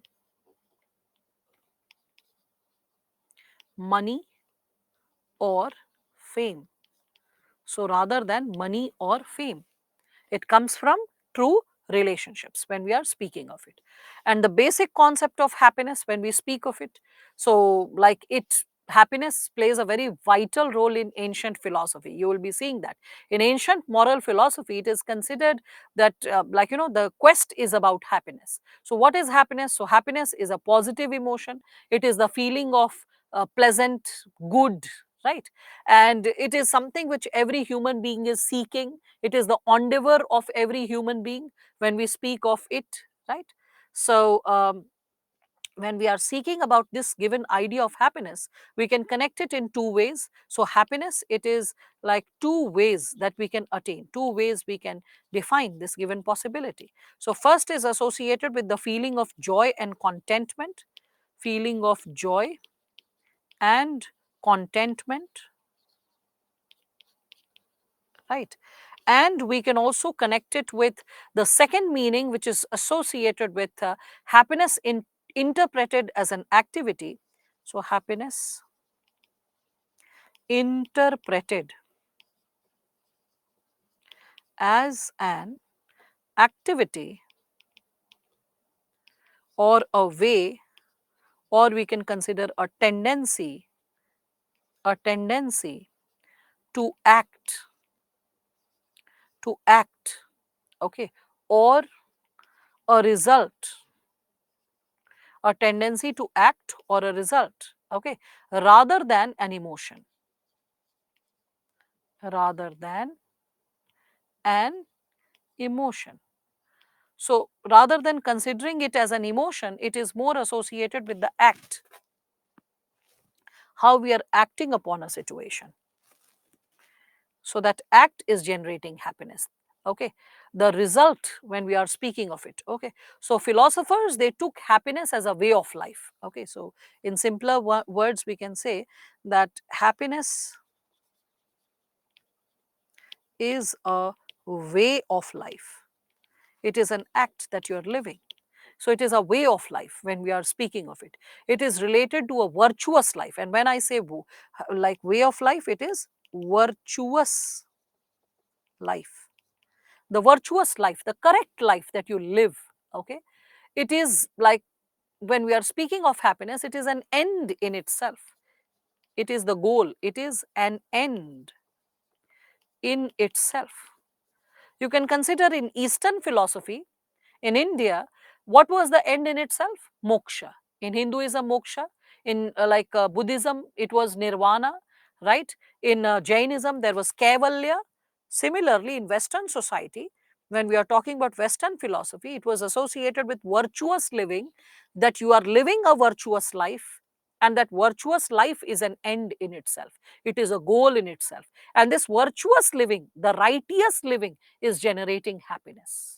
Okay, that is something which is creating happiness. So what is true happiness? So true happiness is like sleeping in your own like bed, in your own home, wearing your own clothes. Okay, that is the idea when we are speaking of it. And you can see Socrates, Plato, Aristotle, all of them are resorting to this second perception, this second this virtuous living, um, as the, we can say, the way of understanding what happiness is. Whether it is Plato, whether it is Aristotle, whether it is Socrates, they all are talking about this given possibility. Okay.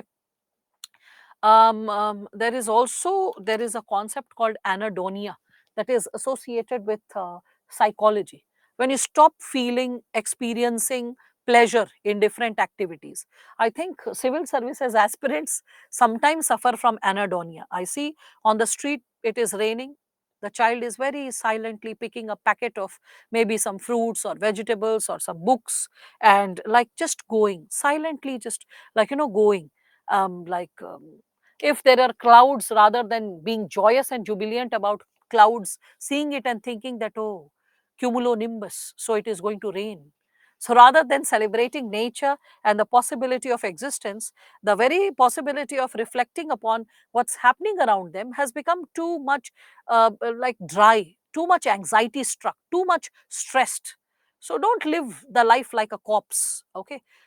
Keep enjoying and celebrating the preparation by virtuously completing your daily targets and enjoying the possibility of, like, learning, unfolding the possibility of what is actually required in the moment as per the suitability of the possibilities. So I've given Socrates method, that he believe, like he begins with how a person learns to doubt, and through the doubt a person is able to express one's cherished beliefs and dogmas. Dogmas means beliefs, okay. and also one's axioms. I've given the explanation what is a dogma, what is an axiom, so you can just like read it and you can understand. Again, he says that there is no real philosophy until the mind is examining itself. Means you should have that curiosity to make an inquiry. If you are making the inquiry yourself, it is then that you arrive at the wisdom, the world of wisdom. Okay. Again, we can see that his methods of discussions were involving, they were associated with a series of questions that were associated with, like, destroying any kind of pretension pertaining to knowledge. Okay. So that's how you can connect with Socrates' method when we are speaking of it. Again, when we are talking about the teachings of Socrates, it can be roughly divided into four possibilities. One is the importance he attaches to knowledge. Second is pursuit of virtue. You can now connect it with happiness, right? So importance being attached to knowledge, then pursuit of virtue. Virtue is giving happiness, right? Then moderate living, frugal living, which in other words, frugal means, does not mean that you're struggling. I mean, minimizing your material assets, okay, and spiritual development. These are the four aspects which determines like Socrates for all of us, and that's how you understand, like, his we can consider pearls of wisdom that gives us an idea about what is the right conduct or right way to live. So first and foremost, we can see that he is believing that knowledge is something which is actualizing itself in action, because then when we explore how far the knowledge is correct, it is then that we are enacting upon the knowledge, we are reflecting upon the knowledge, and right knowledge leads us to right action. So a person who is guided by the right knowledge can never indulge in any kind of wrong deeds, can never indulge in any kind of incorrect patterns of deeds, right? So highest form of knowledge is associated with what is good, what is evil. And when we are speaking of this given dimension, we can understand that no one is associated with like our ideas pertaining to what is good, what is bad, what is right, what is wrong. Okay, people, they tend to commit wrong things on the basis of ignorance when they don't have an idea that what is right thing. It is then that we tend to do like wrong things. So it's better that people inquire before believing in specific knowledge. They should first inquire, how right is it, how important it is for me, and should I follow it or not. Okay, so that is how you have a tendency to create a virtuous possibility of existence, or imparting the right set of knowledge when we are speaking of it. All right. Again, in terms of this, when we are talking about it, the pursuit of virtue, when we are like seeking what is virtuous life, what is the idea of virtue, what is virtue in itself, what is, like, what do we imply by the term virtue? So virtue is the most worthwhile pursuit of human being. What is pursuit? Search. And he preferred pleasure of self improvement. This is the idea of happiness. Okay, so when you are looking for self improvement rather than indulgence, carnal pleasure, material pleasure, okay, pleasure of senses, rather than that, when you are seeking pleasure and happiness in self improvement, that is the virtuous living. When you are living with wisdom, it is that is virtuous living, that this virtue is leading to happiness. When there is moral inquiry, why we should live like this, what ought to be done, how we need to live and survive, that is something which is leading to our virtuous existence. Okay, so true happiness can be attained by living a moral life. When we are living a moral life, it is then that we are able to attain true happiness when we speak of it, right? Then we can further see moderate living. As I was saying, that he was saying that let us not give up on ordinary pleasure. Let's not, because physical pleasure is a hindrance to spiritual growth. He advocated mild asceticism, means have minimal needs. Okay, you'll see majority of the people who are quite evolved philosophers, thinkers, you will they will inspire you with a level of asceticism.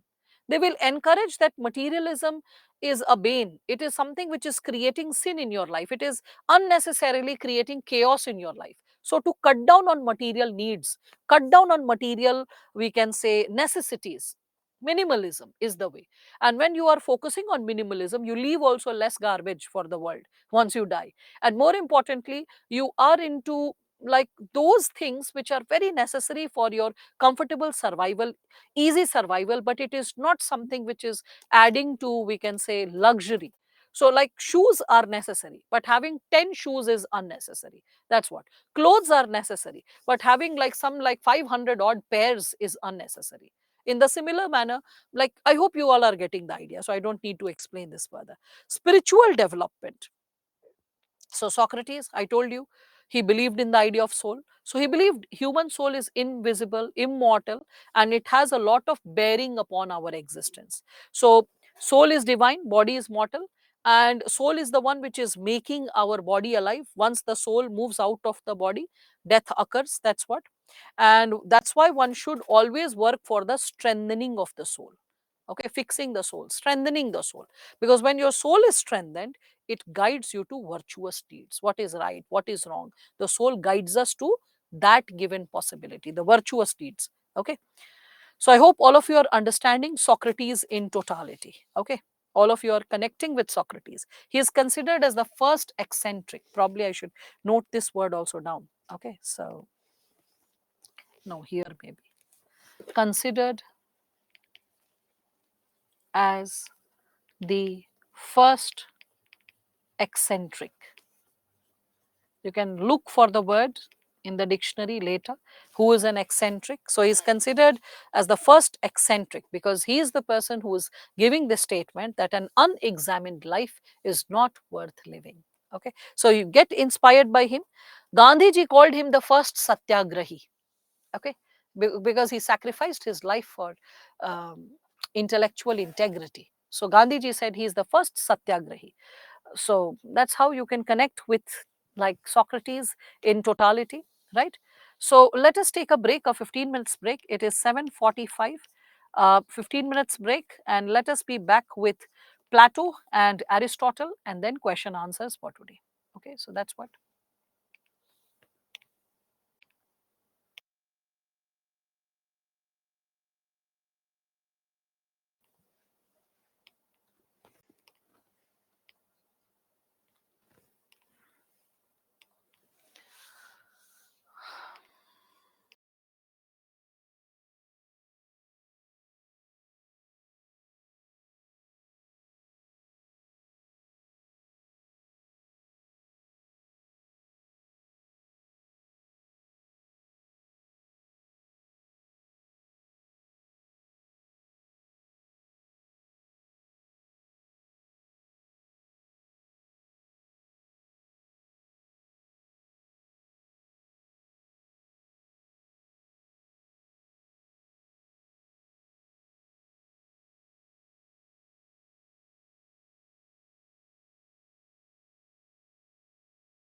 All right, welcome back, all of you.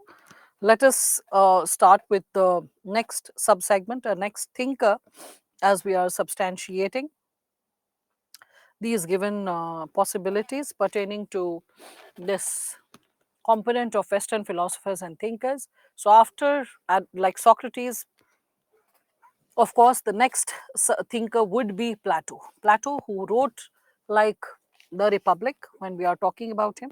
Plato, if I reflect very briefly associated with his life, you can see this quotation that has been picked: good action gives strength to ourselves and inspire good action in another's. It's like simple, and it is something which should inspire you. So with respect to this, when we are talking about Plato, a brief biography if you want to know: he is a student of Socrates, born in 427 BC. He is a son of a very wealthy and influential Athenian, and then he we can say that he, like when Socrates died, Plato, he's traveling to Egypt and Italy. He's studying with the students of Pythagoras, and we can say he's spending several years outside, by also getting associated or advising the family of Syracuse. Again, in 386 BC, he's returning to Athens, and he's founding his own university, which is considered the first university of the Western world, the Academy. So, the Academy is like the, we can say, educational institution or the school of learning for philosophy by Plato. So Aristotle is his most famous disciple, and Plato, he provides his concepts associated with idea of virtue, because he is inspired by Socrates. So you'll realize a lot of his ideas are quite similar to that of, we can consider, quite similar to that of Socrates. So whatever Socrates has spoken is nothing but the articulation of language by Plato. That's why there is a similarity. So he will be talking about virtue and knowledge. He will be saying virtue is teachable, and we can learn morality. We can learn it like any other subject. And in the process, he is talking about the four cardinal virtues. What are the four cardinal virtues? So there's wisdom, valor, temperance, justice. Okay. Wisdom is related to reason. Valor is associated with courage, and it is connected to the spirit. And we can see temperance is associated with control, self control. In simpler terms, it is related to self control. Okay. And when we are speaking of justice, it is the harmonizing of the three, like wisdom, valor, temperance. You harmonize the three, you have justice. Okay. So this given concept associated with his four cardinal virtues or fourfold cardinal virtues, you can get direct questions from these areas. So understand it very thoroughly, and as I draw diagrams, please try to understand. Okay. Again, with respect to this idea of happiness, when we are talking about it, so Socrates, remember, if he is a rationalist, Plato is a rationalist. If Socrates is talking about happiness, Plato is talking about happiness. Socrates is a like virtue ethicist, Plato is a virtue ethicist. If Socrates is believing in moral intellectualism, so is Plato. So there is a continual sense of, we can say, understanding associated with what they say. So we can connect their idea of like four cardinal virtues from this specific diagram, which I'm going to draw for all of you. So when we are speaking of this given possibility, you all are reflecting upon prudence or wisdom, right? Prudence or wisdom. You are reflecting upon courage or fortitude, which is also valor. So valor, or you call it courage, or you call it fortitude. And then we have temperance, right? And all these three clubbed together is creating justice. So prudence, valor, temperance, and justice. That's how you can connect. Now, if I'm talking about this idea of prudence, prudence is coming from what? So it is coming from logic. Logic is something which is leading to the possibility of prudence, right? Again, when we are speaking of this component of courage, courage is coming from emotions. When you learn how to regulate your emotions, it is then that you become courageous. Okay. And when we are speaking of, like, let's say temperance, it is when you learn how to control your desires or your appetite. Desires or appetite. So how do we see, so this leads to temperance. Okay. So how do we see the possibility of a society experiencing justice? So when the rajas, tamas, we can see sattva, all the gunas are clubbed together. That's how we can see the guna theory in India, as it was connected to the like varna system. Anyway, so we can connect it over here with the idea of king. The king who is based on logic. So the idea of philosopher king, that's what we all know, right? The army should exercise courage. So army is associated with being passionate about serving the country, and that is something which should exercise courage. Okay, so valor, courage, fortitude. And then we have the component associated with citizen. So citizen is associated with the component of controlling desire.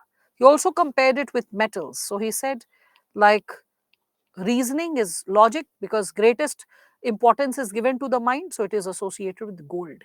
Controlling emotions, regulating emotions is related to silver. And regulating appetite, controlling appetite is associated with copper, right? So this is what all of you can connect with. Okay. So that's what you connect it, and then you understand that the proportion of it is something which is generating justice. So these are the four cardinal principles, or the four cardinal virtues when we speak of it. Okay, as you all can connect with this. So further, we can also speak of distributive and punitive justice. Who had asked that? Okay, so Abhishek, I have discussed the idea of justice related to Plato and Aristotle quite exhaustively. In fact, that's your homework. If you reflect upon it, you will be finding this subcomponent associated with, wait up, just showing it. So Aristotle's idea of justice in Nicomachean Ethics. Okay, so Nicomachean Ethics, as it is called, Nicomachean, I said, Nicomachean Ethics. So Nicomachus, if you see, it was the name of his father as well as his son. So some consider that it is written for his son, some consider it is an ode to his father. Now whatever. So Aristotle's idea of justice, it is given already for all of you to read as a homework. And there is a lot of insight which has been incorporated in this material. So you see his idea of narrow justice, broad justice. Along with that, I've given you a lot of insights to reflect upon, like what he considers justice to be, how it is a means of opposites. Okay, so a lot of segments which can be associated with the idea of justice has been consolidated. Even a comparison is given when we speak of justice. I have given you a comparison between like Aristotle and Plato. So Aristotle versus Plato on the idea of justice, that is also something which you can see it is given. Okay, and that's how you will be like reading this and building upon your concepts pertaining to the idea of justice. Okay, so you can find like a sizable number of pages have been devoted for this idea of justice. When I say that I have given you like enough content, this is this is something which you can see and you can reflect and like build upon your insights, right? So almost 10 slides have been dedicated for this purpose of the component of justice, right? Now getting back to it, so those, like Abhishek, you can read that and develop your insight pertaining to, just like, rather than a brief overview, what is justice, because I felt a question can be asked. You are going to be a civil servant, so a civil servant is supposed to upkeep justice at all times. So what if the idea of justice gets connected? Happiness has already been asked, and we are like discussing about happiness. But justice needs some careful reading as well, some detailed reading as well. Okay, so material pleasure means like, connected to commodities. When you are seeking pleasure from objects, goods, okay, from things, that is material pleasure. Fine. Okay, so asceticism is vairagya. So now anyway, we are, as we are discussing about like Plato, and as I'm substantiating about Plato, So with respect to him, the fundamental thoughts, if we connect with Plato, so in this given segment I was discussing about the diagram. So here you can also talk about, like, the unity of virtues, that's also there. Many people like unity of virtues, and under unity of virtues you can probably draw this diagram even in exam, where you write wisdom, you write temperance, you write courage, you write justice, and you connect it with all. Okay, when you connect it with all, so that is something which is generating a sense of clarity with what is being experienced, right? This is what, this is the concept of unity of virtues. So you can develop this, and that is how you can explain. And then, like he's discussing that first and foremost we need integrity. He is also discussing about the concept of integrity, and he is saying that with integrity what happens, compassion comes. Compassion comes. So we need to and like exercise all these virtues in totality, and with that we'll have compassion. With compassion, better governance, harmonizing the possibility. Okay, so when we are talking about Plato's model of a just state, it is more like I'll probably explain this. Plato's model of just state. So Plato's model of just state, when we are discussing about it, so his model of just state is associated with, okay, so his model of just state is associated with, we can say, a healthy organism. Healthy organism, how there is interdependence in the functioning of the organism. In the similar manner, justice is there in the state on the whole when all the parts are working in a harmonized fashion. Okay, so with a healthy organism, so all parts function for the benefit of the whole, for the benefit of the whole, right? And the whole is benefiting the parts, the wholesome. Okay, the whole benefits the parts, right? So from here he is coming up with his model of harmonious functioning. Okay, so he gives model of harmonious functioning. Harmonious functioning. And when we are talking about the model of harmonious functioning, we can see that it is based on three principles. Based on three principles. And what are the three principles? So first principle is associated with, we can consider like teamwork. Okay, so teamwork.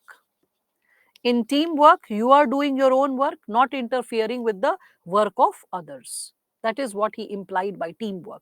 Like an organism, the head works separately, eyes, like lips, tongue, hand, leg, everything is working independently and not interfering with the functioning of the other. And that's why every organ is able to function smoothly. Okay, so that's how. Second, he is saying obedience. Obedience to the final authority, obedience to the king, he is what he is saying. King here implies, we can say, authority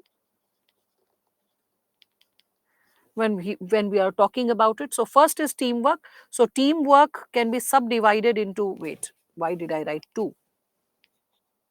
So first is teamwork, and teamwork is something which we can connect it with obedience. We can connect it with non-interference with others' work, non-interference with others' work,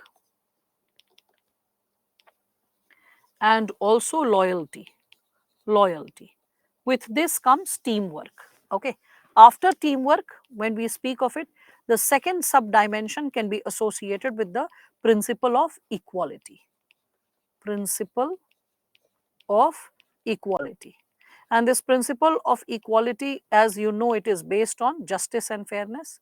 Based on fairness, justice, You all know these principles already. And then the third component, which is associated with leadership. Leadership.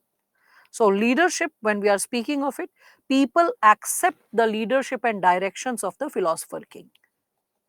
People accept the leadership and directions of the philosopher king. Philosopher king. Right. So, this is his concept associated with, we can say, harmonizing the function. So, harmonious function, the model, and it's based on three principles. One is teamwork, second is principles of equality, and third is leadership. All right. So, this is what we can understand. Yeah, the state is an individual writ large. So, very true. So, and I appreciate that you are able to arrive at this. Instead of citizens, bronze type people should be producers. They have appetite. Citizens means army plus king. No, citizens does not mean army plus king. It is associated with commoners, Abhishek. It is related to commoners. Okay.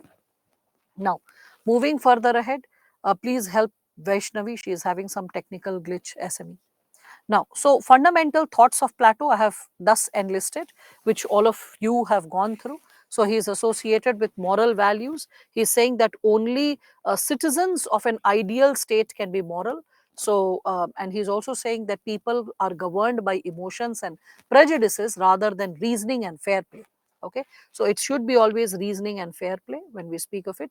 And in democracy, people elect the people whom they like and not the best ones. That's why he never supported democracy, and it should be only the philosophers who should rule the world, the intellectuals who should rule the world, so that fairness and equality is exercised at all times, logic is exercised, exploitation of people is put under check. So, knowledge of the perfect world and work selflessly to create such a world is the aspiration of Plato. All right. With this, we step to another thinker, that is Aristotle. When I speak of Aristotle, we can reflect upon this introduction related to Aristotle, that he was born in 384 BC in Greece. His father is a court physician of Macedonian king. He has lost his parents at a young age. He studied under Plato for 20 years at the academy, okay, his Plato's university. Further, we see that he goes to Macedonia and he is requesting King Philip to tutor his son, and he becomes the like we can say tutor of Alexander the Great, and that is how he is becoming the mentor of Alexander the Great. He is also discussing about virtues. He is, because you will see there is virtue ethicist. We called Socrates, Plato, and Aristotle virtue ethicists because they are dealing with virtues. So he is discussing about two types of virtues: intellectual virtues and ethical virtues. So, intellectual virtues are associated with values of intellect when we speak of it. And what are values of intellect? Values of intellect will come from reasoning, when you are giving importance to reasoning. So through reasoning you are, and through contemplation, you are able to develop a sense of what is right, what is wrong, and accordingly indulge in it. Whereas when we are talking about ethical virtues, it is associated with our action. Okay, action which is associated with we can say when we suppress our material desires, objective desires. Okay, so you are suppressing the human passion and you are giving importance to reason. Okay, so passion, human desire, appetite, you suppress it and you are relating your action to reason. Okay, the reason is leading to the action. It is then that ethical virtues prevail. So, intellectual and ethical virtues together is creating happiness. So, intellectual plus ethical virtues equals to happiness. So, reasoning should always be in tune with the ethics of the society. This is what he is considering, or this is what he is like stating. So, ethics or ethical virtues, when we are talking about it, it is related to control of emotion with reason. You can see that reflection of Plato. Plato was talking about this same thing, temperance, remember? So and it like fortitude, remember? So fortitude was courage, and courage was when you are controlling and regulating your emotion. Similarly, Plato also spoke of controlling our desires and appetite via temperance, and he is also talking of the same thing. So there's a similarity and continuity in their philosophies and insights. This is something which you can see. Again, he is saying that knowledge is not enough to make a person virtuous, since like control of passion is quite tough. So other than knowledge, what else do we need? So along with knowledge, we need self discipline. Self discipline, like for example, I know that I should not eat too many sweets, okay, but I really have a big sweet tooth. So anytime I get an opportunity, like yesterday was Sunday, so it was like I was relatively relaxed, so one of my friends invited me for a treat. So when I went to this place, this was more like a buffet restaurant, so a buffet meal was there. So I was not interested much to eat like a lot of things, so I just had the starters, and after starters I straightway skipped to like sweet dish, because I did not want my stomach to get like crowded with main course. I did not want to have main course, so I just saw everything in main course. I was like, wow, wow, sab sundar hai, everything is looking so pretty, but I did not want to waste like my stomach, because I have a fair sense of consumption. It's neither too much, it's not too frugal also. So whatever space I have in my stomach, I wanted it to occupy with sweets. So I started like taking all kinds of like sweets, whatever was there in display, all 15 categories in my plate, two plates rather, and then eating it and feeling so happy. Now this is lack of self discipline. What I did, so what I did today I was just completely on a fruit diet. I was like, I'll just maintain a fruit diet, means just having papaya or something like that till late evening, like as of now. Just now I just had little bite of something, because if I have eaten yesterday a lot, that will create imbalance to my stomach.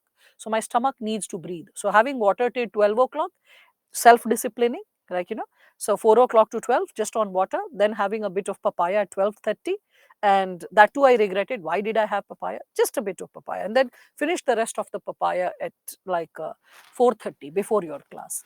So this self disciplining is also essential to have an ethical living, where you have balance of your existence. So not just knowledge, I have knowledge, I should have a regulated meal plan. And suppose despite that someone is into hedonistic pleasure, consumer items, just going on and on, eating or using things, that will create imbalance of personality, imbalance of existence, right? So Alexander had ruled with unethical behavior. So very true, Payal. I do not deny that. And that's why if you really meet educated people from Austria, they don't take pride in remembering Alexander. And we can say, but in earlier times, you see, a king who gained a lot of eminence only when the king was into expedition, into, we can consider, different types of exploration of different regions and control of territories, right? So to each king, when we are talking about this idea, um, this is what we can consider. I mean, that day I was reading about Chengiz Khan and the millions of people he butchered across the world, like all the way from Mongolia as he moved to India. In the process, how many people he killed? Then I thought, the millions of people he killed, if they were not eliminated, how much more global population would have been there, especially in this Asian region of China and India. So, like, when you actually reflect upon nature, there's a very strange way of it balancing the possibility of existence. So there will be people who will be completely disastrous for human existence, and there will be people who will be supporting the human existence. And in the world of philosophy, then you ask that what is right, what is wrong. So the answer you get is, there is nothing absolutely right or wrong. What is really to be pursued is a virtuous living. You will live a virtuous living and aspire for being virtuous, and that is the, we can consider, yes, Genghis Khan was like father of Hitler only. So that is how you understand this given possibility. So no, no, no, Grishma, that is not ASMR eating. I think that is one of the ways how this self-discipline is devastated in nowadays times. Anyway, so when we are talking about Aristotle, he is talking about how to practice virtuous conduct and how to make it a habit. And when it is a habit, when with training and habituation, it is then that we are able to attain excellence. Okay, so excellence is not an act, excellence is a habit, right? So excellence is a habit. So when we are talking about ethics, ethics is in pursuit of excellence, and we attain excellence in a phase based manner. So first, what do? We control emotion. After controlling emotion, we should have knowledge. After having knowledge, we should have self discipline. After self discipline, we should have practice, and all of it leads to a habit. The habit, okay, so with training and habituation, when we are speaking of it, so training and habituation, it is then that we achieve excellence. Okay, it is then that we achieve excellence.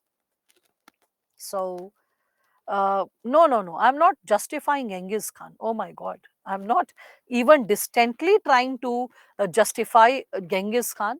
I just cannot even in my distant dreams talk about it. I'm just saying that ethics in its relativism will not consider anything in absolute. It will always say that anything that is happening, like in any form, will have an alter perspective to it, will have an alter reality to it. Understanding this, Vishal? So you cannot be like too deterministic, too absolute about an opinion. That's what ethics will talk about. Remember, like Homus Mensura given by Stoics. So whatever man is doing, it has to be understood from the perspective of man, why it is correct or not.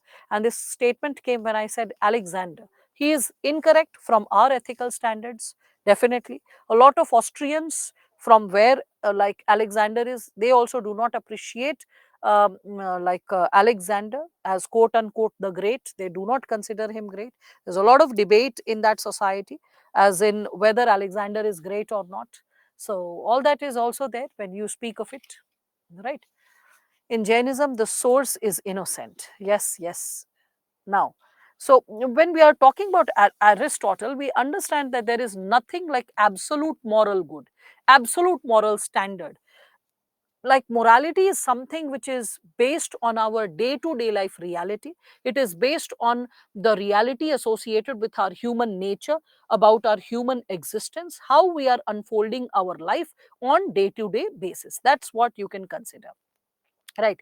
And when we are talking about ethics, it is ethics that is connecting us to applied science or practical science, giving us not knowledge for the sake of knowledge, but knowledge for the sake of purpose of application of rationality, application of logic, and how with that logic we can attain excellence. Okay, so that is what we can see the concept of Aristotle when we are discussing about it. And there only you can see he is giving the concept of summum bonum. Okay, so his idea of summum bonum, as you can see, summum bonum, if I reflect upon this, the concept of summum bonum, it is differing, like it is associated with the idea of right can differ from individual to individual. Okay, so he wrote his we can say this book Rhetoric. So in rhetoric, this concept is given in 4th century, this concept of summum bonum. Okay, and in which he is discussing about this idea of summum bonum. This is a Roman philosopher Cicero who is talking about Cicero, the Roman philosopher, who is talking about it for the first time, this idea of summum bonum. Okay, and maybe I should not keep this word rhetoric too close. So rhetoric, this is Aristotle. Aristotle. Okay, and through this he is talking about the idea of highest good. What is the idea of highest good? What is the idea of highest good? So in which, do you remember his triangle, the rhetorical triangle, which I had discussed in the topic of emotional intelligence? Can everyone recall that rhetorical triangle? Was Aristotle playing like Chanakya of West? No, Aristotle was not Chanakya of West. That will be incorrect. If Chanakya is compared with anyone, it is Machiavelli, not Aristotle. Okay. Yes, very good, Sudipto and Montu. Yes, to a certain extent, Isha also. So Kavana, a lot of students are now like connecting. Abhishek. So you can connect it with, yes, we can consider ethos, pathos, and logos. So ethos, if you remember, was associated with character, virtues, right? Logos was associated with reason, information, facts. Pathos was associated with emotion, right? And all these three components were the components of the soul. So three components of the soul.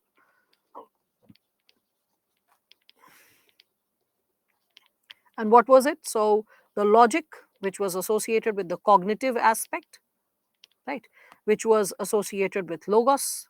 Then the emotional aspect, and the emotion was associated with affective. So affective, that was emotion.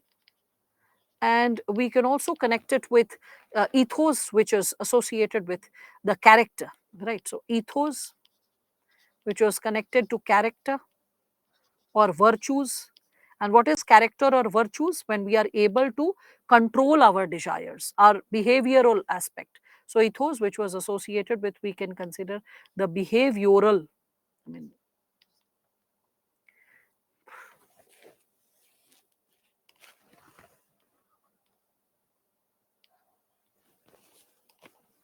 so it is associated with the behavioral aspect, if you can recall all this that has been already discussed. And that is something which we all can connect with control of desires, control of desires, in other words. Right. This was also discussed by me as the tripartite model of soul. Okay, the three components are tripartite model, right, of the soul. So you can connect and recall all these given segments associated with this possibility when we are talking about it, right? So logos, no, logos is associated with logic. There is an arrow. You cannot dissociate from the arrow. What is teleology? Abhinav, teleology is when you are focusing on the end, the goal. You don't focus on the means. I had given you the example in the first chapter when your approach is more like Subhash Chandra Bose. Even if I have to shake hands with Hitler, but if it is getting independence for India, it is worth it. Okay, so that's what when we are talking about ends based or goal based approach. All right. So when we are speaking of this given possibility associated with he being the virtue ethicist, talking about moral and intellectual virtues, which we just discussed, we can also further connect it with this component. And we can see that Aristotle, he is believing in teleology. What is teleology? When we are focusing on the end, okay, the end purpose of everything, the goal, okay, the goal oriented approach, goal oriented. So the goal oriented approach. Okay, we can also connect it with all the things that are done with an end in mind, with a goal in mind. Shipbuilding, when we speak of it, so shipbuilding is done to make ship. Okay, economics is for wealth. Why do we study economics? It is for wealth. Why do we study medicine? It is for health. So all human activities, anything that we do, it is directed towards an end. And all ends, any kind of goal, any kind of like end we speak of it, it is associated with what? Summum bonum, means what is the final ultimate objective of living a human life or doing anything in human life.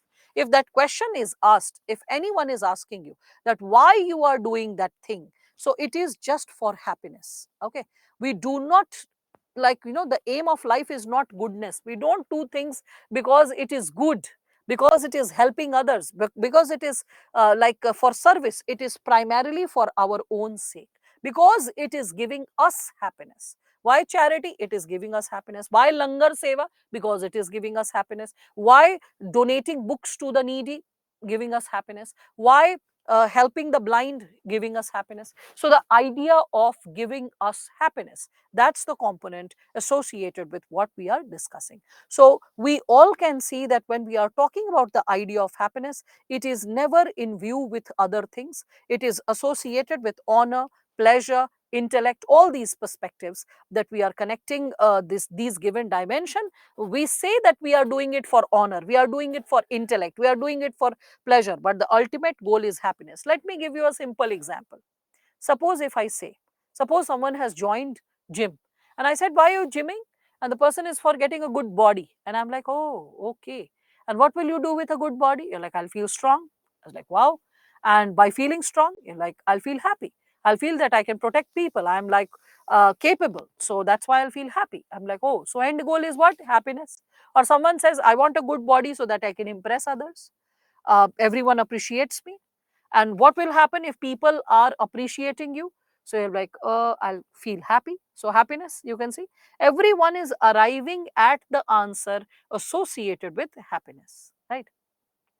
So that's what Aristotle says. We do things not to become virtuous, not to become moral, because not because we consider being moral is our ultimate end. No, any act which we do, even the moral acts, it is for the sake of attainment of pleasure or happiness, not pleasure, sorry, the attainment of happiness. So the doctrine is associated with happiness. He says we are doing anything and everything for the sake of happiness.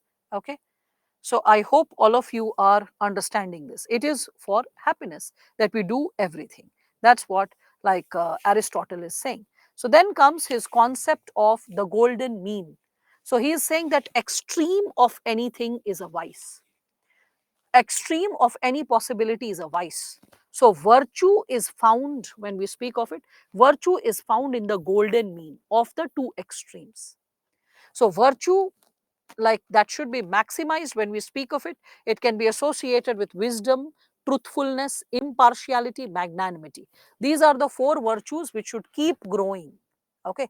These are the four virtues which he says that it should keep growing. Okay. But what is his diagram? This is the diagram associated with the golden mean when we speak of it. Okay. So if I'm talking about, like, let's say the golden mean,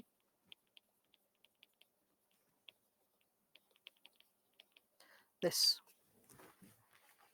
So extremes, like let us say, if someone is uh, fear and confidence. Okay. So with respect to fear and confidence, if someone is feeling fearful, then the person will experience cowardice. The person will be coward. And if a person is feeling overconfident, the person can become rash. Courage is the golden mean that one needs to exercise. Okay. Similarly, if we are talking about someone is into spending, okay, so someone is getting money and spending. So if a person is too miserly, the person is mean or niggard, as you can see. And if the person is like we can say spending too much just for the sake of bling, then that is tastelessness. That's tasteless. So what is the balance? Magnificence. When your existence is exuberating magnificence. Okay. How we are behaving with others, disposition to others. So we are like, let's say, cantankerous. Now you're getting exposed to new words also, which you are supposed to learn. Okay, so cantankerous. And when we can consider when there is like less of that element of being nice to others. So we'll be cantankerous, very cranky. We'll be like arrogant. We'll be rude. We'll be like abusive, right? And if we are too, we can say shy or timid, that's obsequiousness. Okay. So God, okay. So obsequiousness. Actually, I use the word obsequious. Obsequiousness, the ness is adding to the problem. Anyway, so obsequiousness is the extreme end. What should be followed? Friendliness in moderation. Everything in moderation. That's the component of golden mean when we speak of it. And this idea of golden mean, you can again connect with the concept of, we can say, you can connect it with Buddha's, like we can say, like middle path, right? You can connect it with, other than Buddha's middle path, we can also connect it with the idea of justice as given by Plato, right? So this is something which is balancing our existence when we speak of it. Okay. So that is something which can be connected with this given idea. So with respect to this, again, if I'm talking about, lot of examples actually can be given related to it. So in Mahabharata, Yudhishthira had a lot of guilt for killing his brothers, and he asked Krishna to say something, okay, that would relieve him, that would relax him. So Krishna said that the only person who can truly relieve you is Bhishma. Bhishma is dying in the battlefield on the bed of arrows, so you go and speak to him. So Yudhishthira and Bhishma, they have a very long conversation. And in that conversation, there are a lot of pieces of wisdom, pearls of wisdom associated with governance. They discuss what is the idea of governance and what is the ideal or the best suited form of governance that should be followed. So most of the copies, you will see that there are 12 chapters of Mahabharata, but originally you can see there are 18 chapters. And anyway, so when we are talking about this given possibility, you will be finding that Yudhishthira, he laments before Bhishma for killing and doing so much of damage. To which Bhishma, imagine a man dying, okay, and breathing his last breath on the, like we can say, the bed of arrows, and bit by bit he is the blood is flowing out from his body, and slowly and steadily he is put to death. So this man, he says that the dharma of a political leader cannot be moral perfection. When we are talking about this idea of perfection and ideals and extreme ends, so he says that the dharma of a moral leader cannot be, a political leader, so dharma of a political leader cannot be moral perfection. It has to be the middle path. So too much of morality is also not good for governance. That is what he said when we are discussing about it. Okay, what do these heavy words mean? Dictionary is what it means, Anjali. I explained it, but still, if you are like getting stuck, use dictionary. Learn to use dictionary more frequently, because ask yourself that what have you done to the world of vocabulary in past 7-8 years, and with that level of vocabulary you are going to create all the wisdom for the examination. Sorry, examiner, I spoke the right thing. Okay, probably I'm just getting tired a bit, that's why.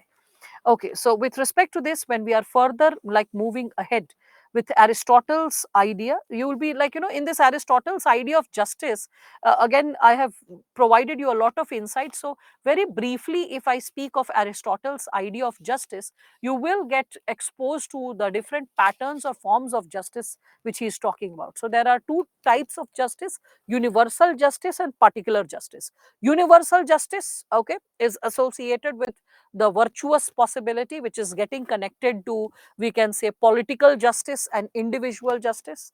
So when we are talking about it, can you please repeat the sentence related to much of morality? Yeah, too much of morality is not possible in governance. Okay, one has to choose the middle path.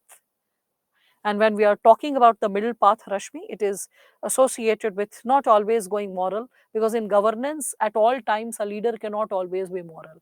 That's what the idea is about.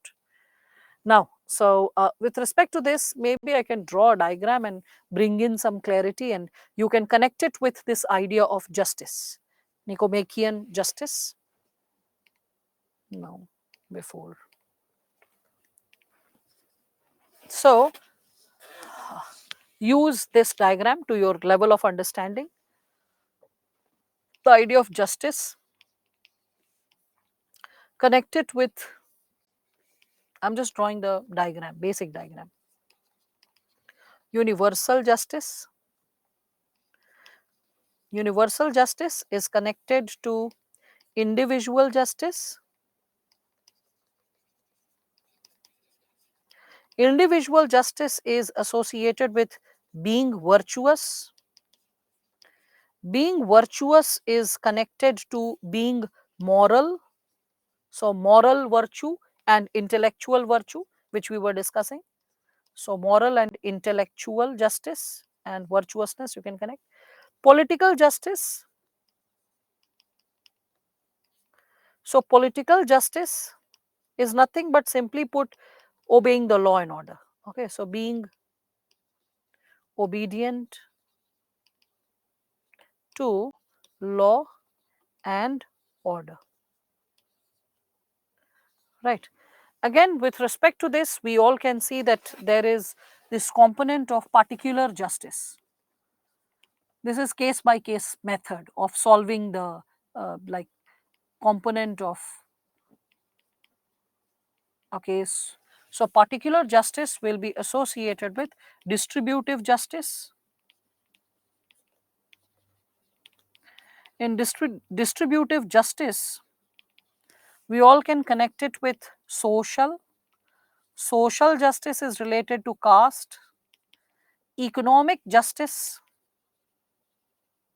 is associated with our class.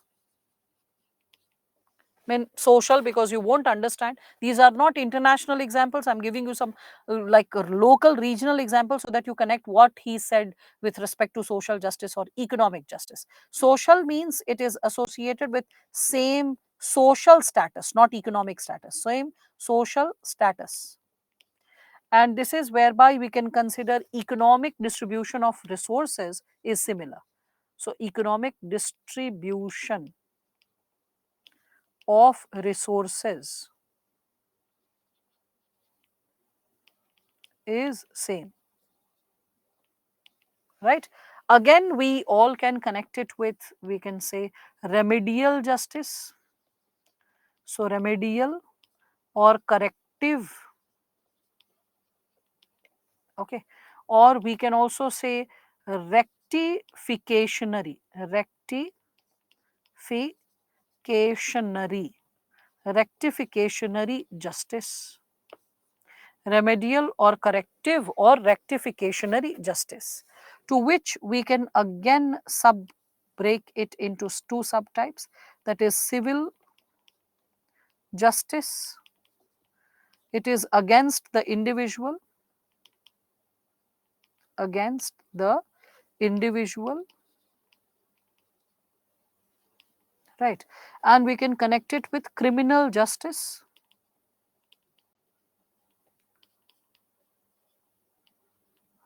and this is against the society, against the society, right? And another way of redefining the, we can consider this remedial justice when we are talking about it. So it is like a deterrent form of justice. It is related to proportional or retributive justice, right? And it is also connected to reformative, restorative, or restitutive justice. And restitutive justice is like giving some kind of compensation, because you cannot correct the situation, but at least you can try to bring in some kind of compensation, right? Even Shashi Tharoor spoke of reparation. He spoke of, like, United Kingdom to give 1 rupee, 1 token rupee or pound to India just as a compensation. It's like a symbolic acceptance to the damage that it had caused to India.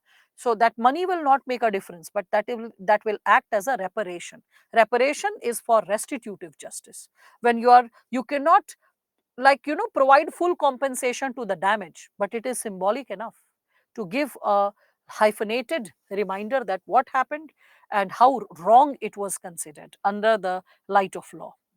For science student, it looks very unique to learn. Yes, yes, yes. When we are speaking of these patterns of justice, yes, political justice is the right to choose representative and to be elected by the representative. You can connect that idea as well. So the power of distributing virtues on the basis of law, order, what is right, what is wrong, that's also connected to political justice if we speak of it. All right. So I hope all of you are getting some idea. No, UK never gave that £1. Anyway, so there is something which I have given for all of you to connect with over here, like with respect to Aristotle's idea of justice. I told you that this is almost 10 slides, so finish it, okay, read it, finish it, understand it. It will be helpful for you to establish a wholesome understanding about the idea of justice, okay. That's something which, as I shared with all of you, that this is something as a homework which is expected from all of you, that you'll read and connect, and if there are any questions you'll feel like asking, you will ask. Then comes the next sub-segment associated with, we all can see, the question and answers pertaining to Indian thinkers, how to deal with this given area if it is asked, and how to have a sense of, we can say, sense of connectivity. Will this thinker connect with sociology optional? No, Sachin, no. Aristotle, Plato and Socrates have nothing to do with sociology optional, all right. Aristotle versus Plato. Yes, it implies that how the idea of justice for Aristotle is different from that of Plato. That is what versus means, not that they are fighting. It means how their ideas are distinct and different from each other, distinct and different from each other. Is it clear, Labdi? What is the ma'am email ID? Tanu, my email ID is this, but If there are direct short questions, I'll respond to it. Okay, this is there.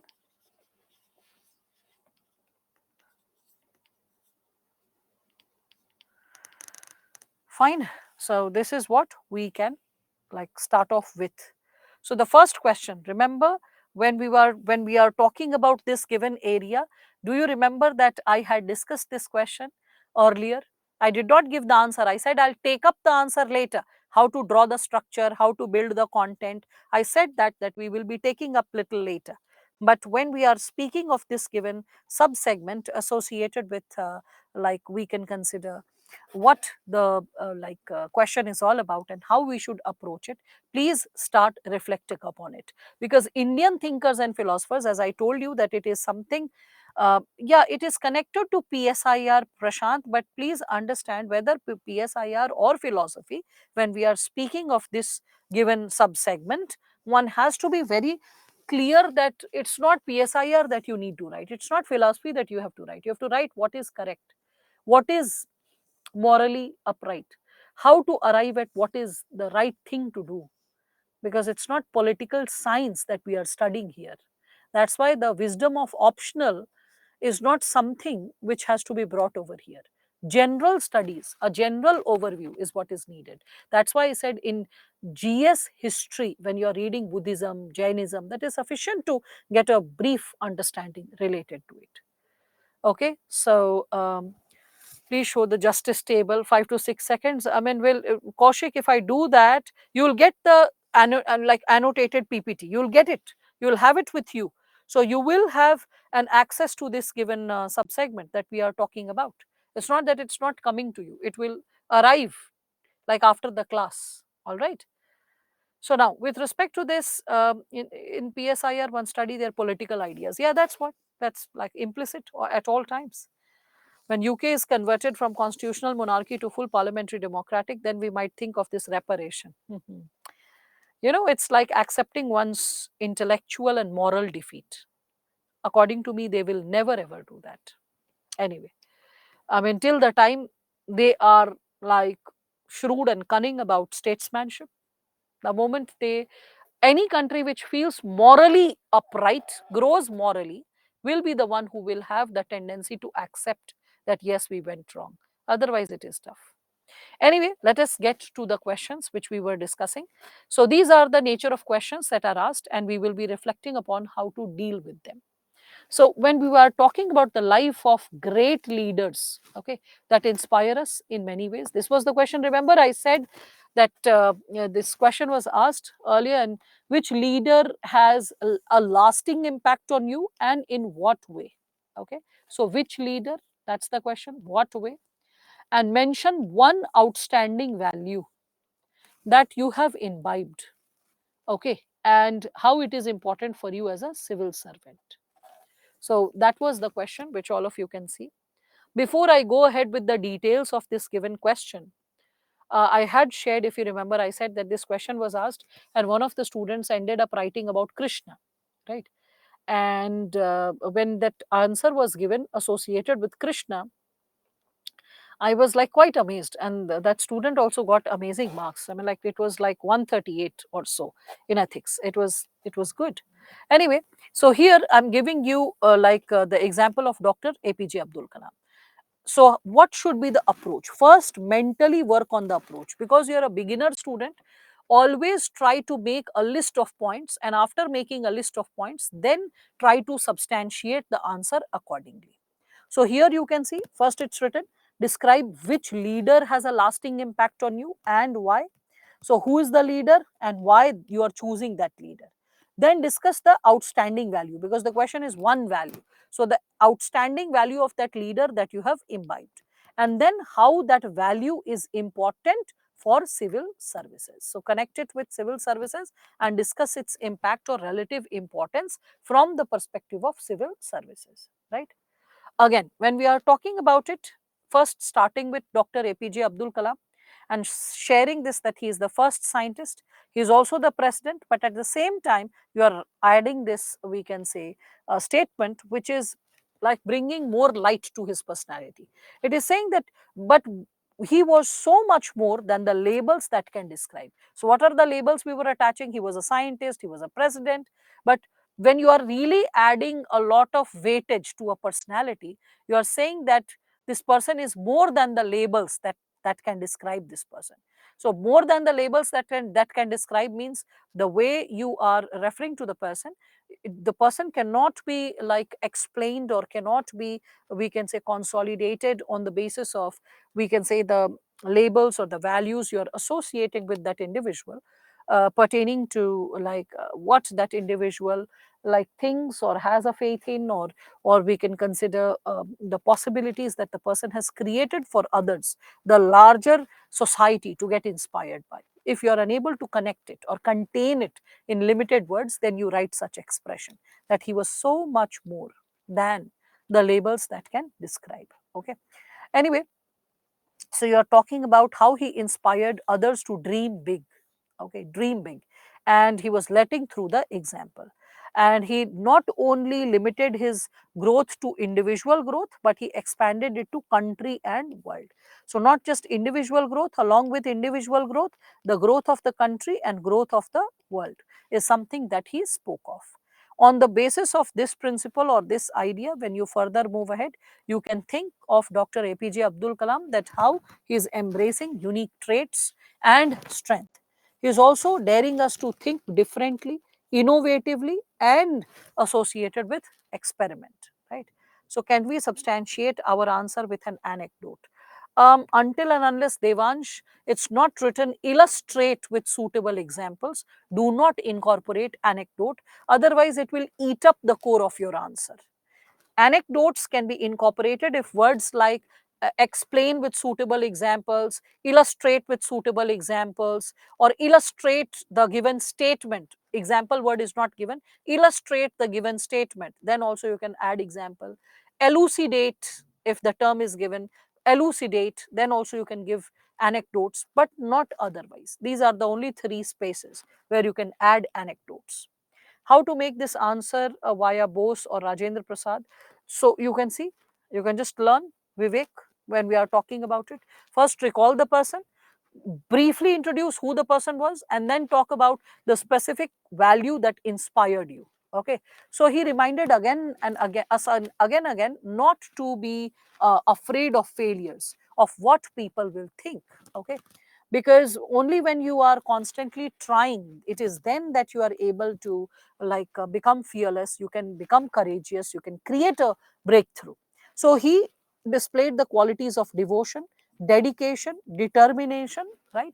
And his vision helped India to develop as a stronger country, a progressive country. His leadership was spoken of across the world, right? He had a remarkable quality of leadership, and he had the tendency, I have used this term, that you should always lead from both the ends.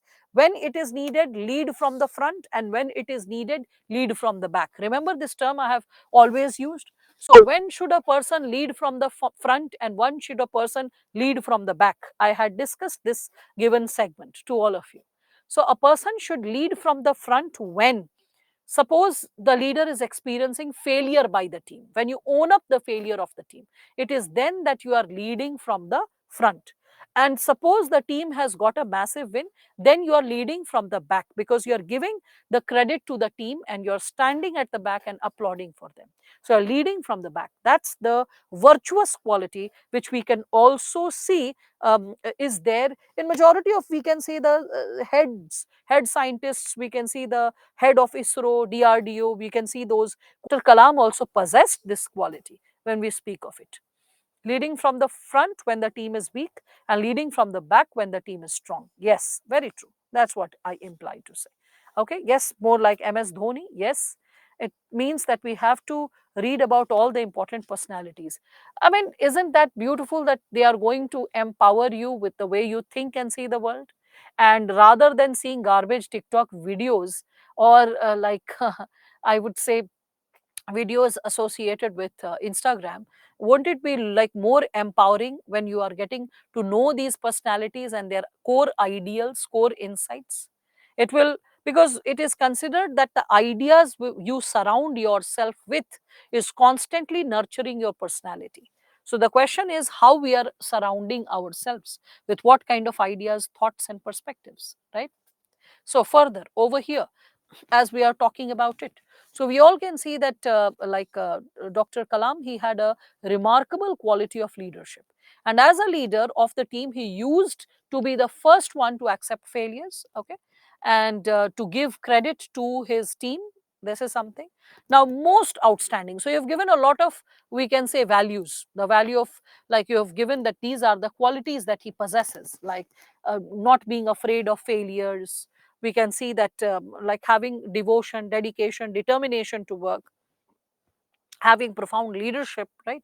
So here when we are further moving ahead, we can see that the most outstanding value of Dr. Kalam is associated with what kind of impact it is generating on our minds. So his unparalleled humility, and when I say unparalleled humility, it is coming from where? From deep sense of compassion, and that is something which you think is important for civil servants. So first you are, like any thinker you speak of, first you are giving an overview, like a basic, like achievement, one sentence or two sentences, then the set of values the person possesses, and then picking one of the values and then substantiating that value, how you have got inspired, and how you being inspired by that value helps you to become a better civil servant, right? So here we can see, so he wanted each and every Indian to realize their fullest potential, okay, to contribute to the well being of the country. And he said, look at the sky, we are not alone. The whole universe is friendly to us and conspires only to give the best to those who dream and work. You can see that, right? So, after this, you are going to connect how this component of humility and compassion is going to make you a great civil servant. So you start substantiating this humility.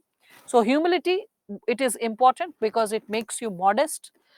When it keeps you modest, when you are not considering yourself larger than life, when you are not considering yourself that you are the person who is important. Generally bureaucracy suffers from this colonial legacy. I have shared this with all of you, that we are the important ones, or we are the ones who are running the show, the most important ones. So civil servants, they often display this ivory tower mentality, this sense of supremacy, this sense of individualism. So with humility, what will happen? With humility, you are open to seek inputs from others. You are open to, like, connect with others and get their insights, their pieces of wisdom while taking a decision. So you are taking all facts in consideration while making the decision. All sections of society and their best interest is taken in consideration. You can also see that you do not suffer from the ivory tower mentality, the supremacy, the individualism, okay, the disdain for public participation. You are open to incorporate the the possibility of consolidating the insights from others. Word limit of the answer? Well, Vivek, if I give you a cut, copy, paste exact word limit answer, do you think you'll be able to exactly get inspired and memorize every single word? So I have allowed the possibility of the answer to stretch up a little, so that you get inspired by the content easily, breezily. You understand the content thoroughly, and then you are able to make a gist out of it, because you can sense a lot of words and sentences can be eliminated. But you need a language for clarity and expression. That is the purpose why the word limit has been, like, I have tried to create ease in understanding rather than sticking to the word limit to begin with. All right, that's the reason. So he was only the president who has the courage to raise the voice against the government of the day. Yes, yes, yes. When anything went wrong, he used to send the bill back. And the government was really tired that how come we have got such a, like, vigilant president who's, like, all aware of his rights and he's exercising it to the fullest. So very upright man, I would say. So that's what. So with respect to this, when we are further substantiating it, the pocket veto man, yes, yes. I'm appreciating this fact that all of you are, at least aware of APJ Abdul Kalam sir, and you are aware that how the kind of difference is being created. Anyway, we all can further think of this given segment with respect to the possibility of, we can consider what kind of intervention is created by him. So we all can see that a great way of showing humility is accepting and admitting to past mistakes. So this is another benefit you get from humility. So you can see it is generating modesty, it is making you open to like seek inputs from others. You can see it is considering all facts. It is something which is saving you from these vices. So saving from vices, and when I say saving from vices, okay, this is another segment. It is making you capable to accept past mistakes, okay, and that is something which is making you capable to learn from your mistakes, execute upon the possibility of bringing change. Okay, so it makes you acceptable. You are like a believable normal human being who's ready to accept mistakes and work upon it accordingly. So each civil servant has to place the people at the center. It is the people who should be at the center rather than the civil servant. That is something which makes you responsive, respectful to their wishes, accountable towards the people, and selflessness that can be exercised. Okay, and by this you can see inclusiveness in the decision is there, humbleness in the behavior is there, and this humbleness will create compassion. This is something which will connect you to the larger concerns of the people in totality when we are speaking of this given dimension. Yes, yes. He was the best ever teacher who always interacted with the younger generation to build the nation. I mean, if you read his speeches, if you read his books, simple, very simple language, but very inspiring. His quotations are also little stretched up whenever I quote him in essay classes, but little stretched up, but very in, like I would say, wisdom oriented, thought provoking, rich quotations when we speak of it, right? Okay, you're reading Wings of Fire, amazing, Anjali.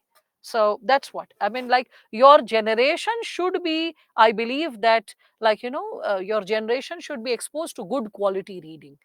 That is how we become better version of ourselves. At your age, when there was like, this was an advantage that there was not so much of exposure to technology. I was in the habit of so much of voracious reading.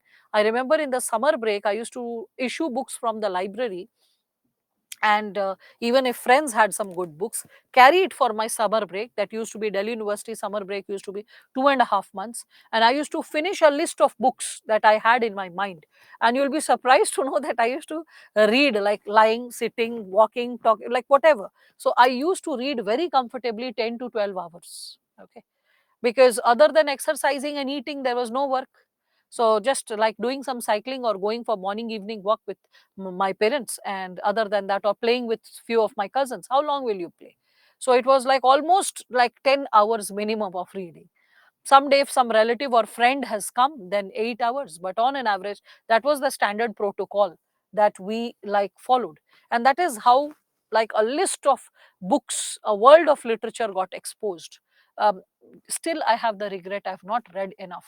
Even presently in my book, in my like home, if you come, like little more than half books are the books that I have purchased, that I will read it, but I have yet not completed it. And there is a sense of, I would say, mm, I won't say guilt, because guilt is too strong, but there is a sense of responsibility that I have to complete that.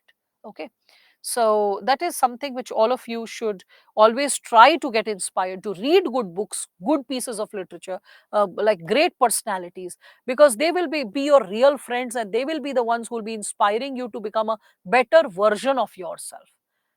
So because people around you, like for example, if you are seeking advice from friends, they will give as per their mental intellect, no, as per their level of maturity. But when you are, for example, when you are reading these thinkers, these chapters, you're like, wow, this is also a way to think. This is also, we can, like, perceive the reality. This is also an alternate truth to existence. Okay, so you must be feeling that given possibility right now. Imagine making them your intellectual friends, your virtual friends. As virtual friends, how much impact they can create in your personality. Think about it. That's why read good books. That's why it is considered books are the best friends of an individual. Yes, even good movie, watching a good movie or good TV series can also be inspiring, which can give you right set of examples, right set of thought process, even right set of values, virtuous values, how you can cope up with challenges of life, cope up with, like, the inspirations associated with, like, how to live a better life. So that's what you can reflect upon. So yes, he was a down to earth person with professional intelligence, beyond doubt. So I'm so happy to see so many of you are reading so many books. Someone is reading Dale Carnegie, someone is reading Mahatma Gandhi, someone is reading APJ Abdul Kalam. Amazing, amazing. I really appreciate that. One of my seniors, he's a bureaucrat though. So he is again a very voracious reader. So, sir, he said this thing that, Shweta, when I am under the pressure that I won't be able to complete 100 books in a year, that's what his target is. Okay, 100 books in a year. So what he does is, because of work pressure and stuff, so he goes for morning walk and evening walk, 1 hour each. So it's like I put on the audiobook, and like in the officers colony, the officers park that he has, he's like, I keep taking rounds for 1 hour. I set the alarm because other things are also there. And for that 1 hour, when I am listening to that audiobook, I just put the audiobook and I keep an complete intent focus related to what ideas are discussed and what possibilities are there. Like, that's amazing, sir. Like, I have done audiobooks, only during COVID, when I was dusting my bookshelves and listening to audiobooks, so that while dusting, the dusting doesn't become tedious, or arranging my, like, this like, I would say, the cloth rack doesn't become tedious. So everything is arranged, and at the same time my mind is not distracted only with the work that I'm doing. There is some qualitative input that is going on inside my mind. So autobiography of like B.R. Ambedkar, but it was written way, way back, even before independence, like 1930s or so. Similarly, the autobiography of a yogi, all these books I had gone through audiobooks. Audiobooks are also amazing, but I'm a bit traditional person. I love to read books on paper, see the words, underline the keywords, underline the expression. That's my way of dealing with books. To each his own. But it's just that, be surrounded by amazing pieces of ideas and perspectives. They will keep nurturing you and help you even in this, like, in building the content associated with ethics. Unique examples, unique, like we can say, quotations, perspectives, comparative analogy. You will be loaded with it. Just celebrate learning. This is what ethics encourages you to. And learning, not bookish or academic knowledge, knowledge which makes you a better person, knowledge which makes you more humane in nature. That's what you could see was asked related to APJ Abdul Kalam, sir, that which value is inspiring you the most, and how is that value essential for civil services, right? Okay, reflect upon this now. So falsehood takes place of truth when it results in unblemished common good. Quite tricky, this quotation. We will decode it bit by bit. See, one of the methods of decoding the quotations, whenever you are getting like challenged by the quotation, okay, one of the methods which I can inspire you is repeat it multiple times. This applies also for ethics classes, sorry, essay classes. When in essay also, when there are tedious quotations, this is what I encourage, because when you repeat a word on a loop, you start understanding the spirit of the word, you start entering into the core of the word. So suppose if we get this specific sentence, which is, what is tedious? Tedious, Rathod. That's what it means. Tedious. Tedious. Tedious means when something is requiring extra effort, more hard work. That is tedious. All right. So now, when we are speaking of it, no, tedious may not always be boring, but it will tax your energy, extra energy. Okay, now, so when we are speaking of this given subsegment related to falsehood takes the place of truth, means truth gets replaced. That's what it implies. So falsehood takes the place of truth. Truth gets replaced when what happens? It results in unblemished common good. Okay. So when, like, what does this imply? When it results in unblemished common good. What is blemishes? When you get rashes, you get hurt. Unblemished, not hurt. Something which is untouched, something which is pure, common good. So when you are exercising falsehood, when you are exercising a lie, and from that lie you are aspiring for common good, then it is no more a lie, it becomes a truth. That's what it implies. I repeat once again, pay attention to it. Okay. So, suppose when you are speaking a lie, and the intention behind speaking the lie is common good, the larger common good, so that the people don't get hurt. The people's sentiment, their existence, their survival doesn't get hurt. So that falsehood, when with this intention it is exercised, that the larger common good is preserved, people's rights are preserved, then in that situation, we all can see that the falsehood is replacing the truth. Means the lie takes the position, okay, takes the gravitas of truth. It takes the, we can say, the importance, it takes the position of truth. That's what was written in Tirukural. Tirukural, as all of you know, is written by Thiruvalluvar, one of the noted, we can say, poets and thinkers from Tamil Nadu. So you can first and foremost, you can take, this is the layman quote. Okay. So layman quote, is it really the layman quote? Acha, this quotation that you gave, Labdi. All right, all right. So, okay, all right. So with respect to this, lie replaces truth when it becomes common sense. No, not really. It is not saying lie replaces truth when it becomes common sense. No, that will be an incorrect interpretation. This is not something which, the quotation is saying. It is saying lie replaces truth when lie is looking into the larger concern of common good, when it is like preserving the interest of the larger masses. Yes, in simple language, as Vijeta is putting it, that किसी की भलाई के लिए बोला गया झूठ झूठ नहीं रहता है. तो यहाँ किसी की भलाई नहीं है, यहाँ समाज, ठीक है, वस्तुनिष्ठता की बात है. सो समाज की भलाई में, ठीक है, संसार की भलाई में ही असल भलाई है, तो वही झूठ जो है वो झूठ नहीं रह जाता, सच बन जाता है. That's what it implies. Okay, when we are speaking of it, falsehood is something which becomes the, so I hope, Vijeta, you are understanding that, because you asked in Hindi, so I responded in Hindi. All right. So, and same is with XY, as you are responding in Hindi, or Payal, you are also responding in Hindi. So I hope all those students who suddenly wrote in Hindi, all of you are able to understand what I spoke of it.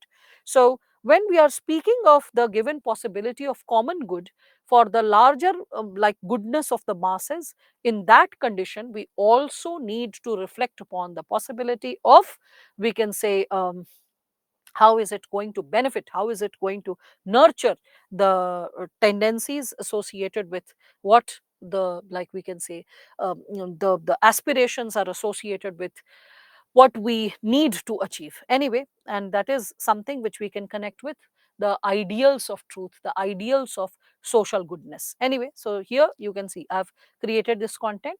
So Tirukural is a classical Tamil text which is dealing with everyday virtues. So first you are talking about purpose of this book. So everyday virtues of an individual. Okay, so what is the book? So here is a basic intro related to the book, related to the book and its content. Then you can see this couplet, it implies that lie could be classed with truth, means lie equals to it, it can become truth when it is, if it is blessed. There is a condition, if it is blessed, if it blesses someone with good, means if there is goodness lying in lie, then in that condition the lie can be classified, or it can be put together with the domain of truth. So falsehood has the nature of truth. It's not that just by speaking lie everything is negated to a sin or everything becomes wrong. No, this is the level, the depth with which you need to think, that just by speaking a lie, it's not that you are committing a crime or you are doing something wrong. Despite speaking a lie, there is a possibility that you may get associated with, you may get like your concepts related to the component of like what ought to be practiced at all times. So falsehood has the nature of truth when if is again the condition, if it confers a benefit that is free from fault, means there should be no kind of implicit negativity, implicit sin, implicit harm for anyone. If it is free from any fault, then the lie is not a lie, it is in the category of truth. That's what. In other words, falsehood, such as a lie, has same respect as truth if it has benign goals resulting from unblemished common good. Benign goals, like the larger ideals, which is not affected by any kind of, we can say, malicious intent, it is then that it establishes itself as a common good. So in the present context, when we are discussing about this given sub-segment, we can see it could mean that some actions may appear bad. Some actions may seem to be bad, manifestly, but they could be latently good. Means, like, suppose there, when I was a kid, I remember my grandmother, when she was alive, so she used to make us drink a specific drink, which was an ayurvedic herbal thing. It was a root of some plant, which used to taste like so horrible. It was so, I would say, bitter. So it was like called chirayata. So she used to boil that root of chirayata, and the liquid, the water used to turn like a maroonish, murky maroonish kind of color. It used to cool off, and everyone was supposed to drink it. Okay, so when, like, yes, the kadwa chirayata. So as few of you can connect with it. So when, like, that was to be drunk, so we hated it, like, what is she giving? And then she used to provide a little, like, laddu, which she used to prepare, that after having this, I'll give you the laddu. So because of, like, the desire to have the laddu, we used to, like, stop our breath so that we don't taste the drink. We used to just gulp it down, and and then have some water, and after that just have that laddu and feel happy that finally we could have the laddu. So little bites of the laddu, and we used to be like very happy, me, my cousin. So that was an interesting aspect of childhood that can be connected to this. So there can be some actions which may appear to be bad, like from outwardly possibility. There are situations when a mother is disciplining a child.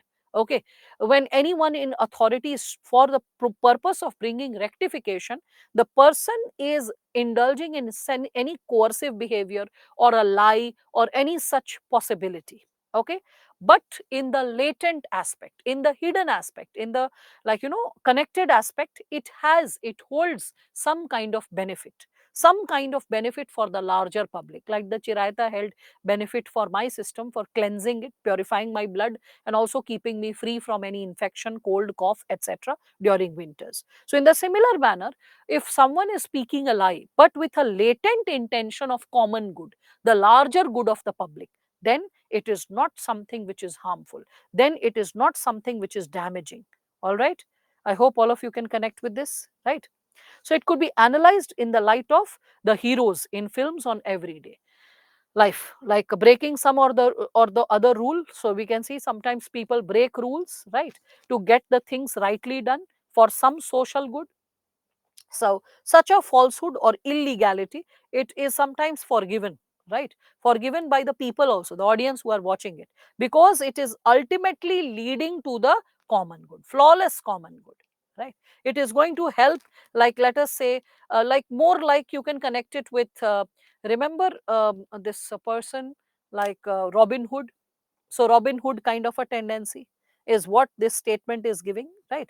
So if someone is doing something illegal, but to help the exploited laborers who are tied by a zamindar, okay, or a money lender, then such an action, despite seeming to be illegal in the initial go, it is not wrong per se, because it is going to help the people. Okay, so a free from fault or free from blemish action, okay, gives even a falsehood nature of truth, because the falsehood becomes, like, attains the nature of truth, because it is actually a result in blessings. It is the overriding goal.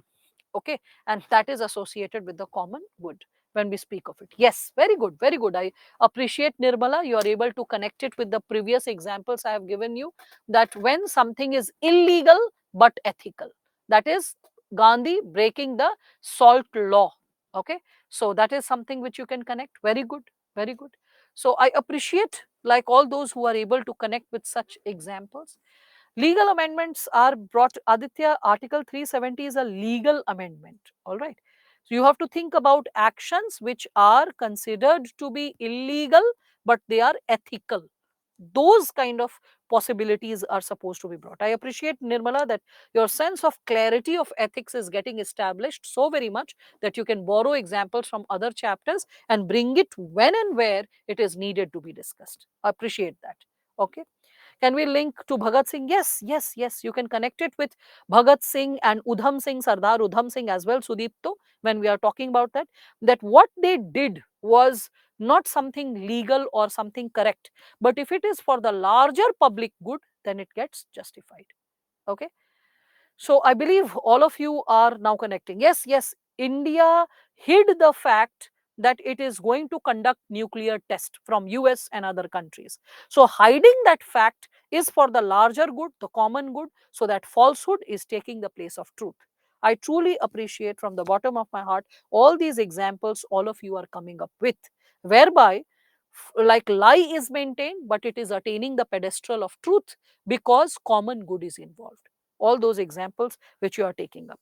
SME, please help me with few other queries as I move ahead. Okay. Again, another question which all of you can see given over here. Why do you think secularism is a value considered as ethical? And then Nehru's view on secularism. Okay, so I have broken this question into certain subparts. First, explaining what is secularism and how it is a part of Indian constitution and democracy. It is a part of Indian conscience. Again, how secularism is an ethical value. Now, mind it, this is a very different notes. It is not Indian society, secularism and communalism. This is not polity, secularism and constitution, preamble. No, this is secularism as an ethical value. This kind of answer you can find only in paper 3. So certain terms, terminologies will be same, like term related to equality, intra-religious and inter-religious domination is opposed. These are something common possibilities, but the concern and engagement will be more ethical in nature. So you will be like discussing about this equal respect to all religion, peaceful coexistence, brotherhood, harmony. You'll also talk about high level of conscience and connect it with Mahatma Gandhi's belief that religion is a personal affair and it should not be a basis of like exercising discrimination in any form. So you discuss two parts. First, like the background of secularism. Okay, so this is secularism with respect to its background. You could have connected with Sarva Dharma Sambhava, when we are talking about it from ancient Indian tradition, and how secularism is a part of our inner conscience, it is a part of our wisdom. So secularism, you can give its background. After that, you're talking about secularism as an ethical value. And after ethical value, then you are just giving a brief dimension of the present condition. Okay. So what is the present reality related to secularism?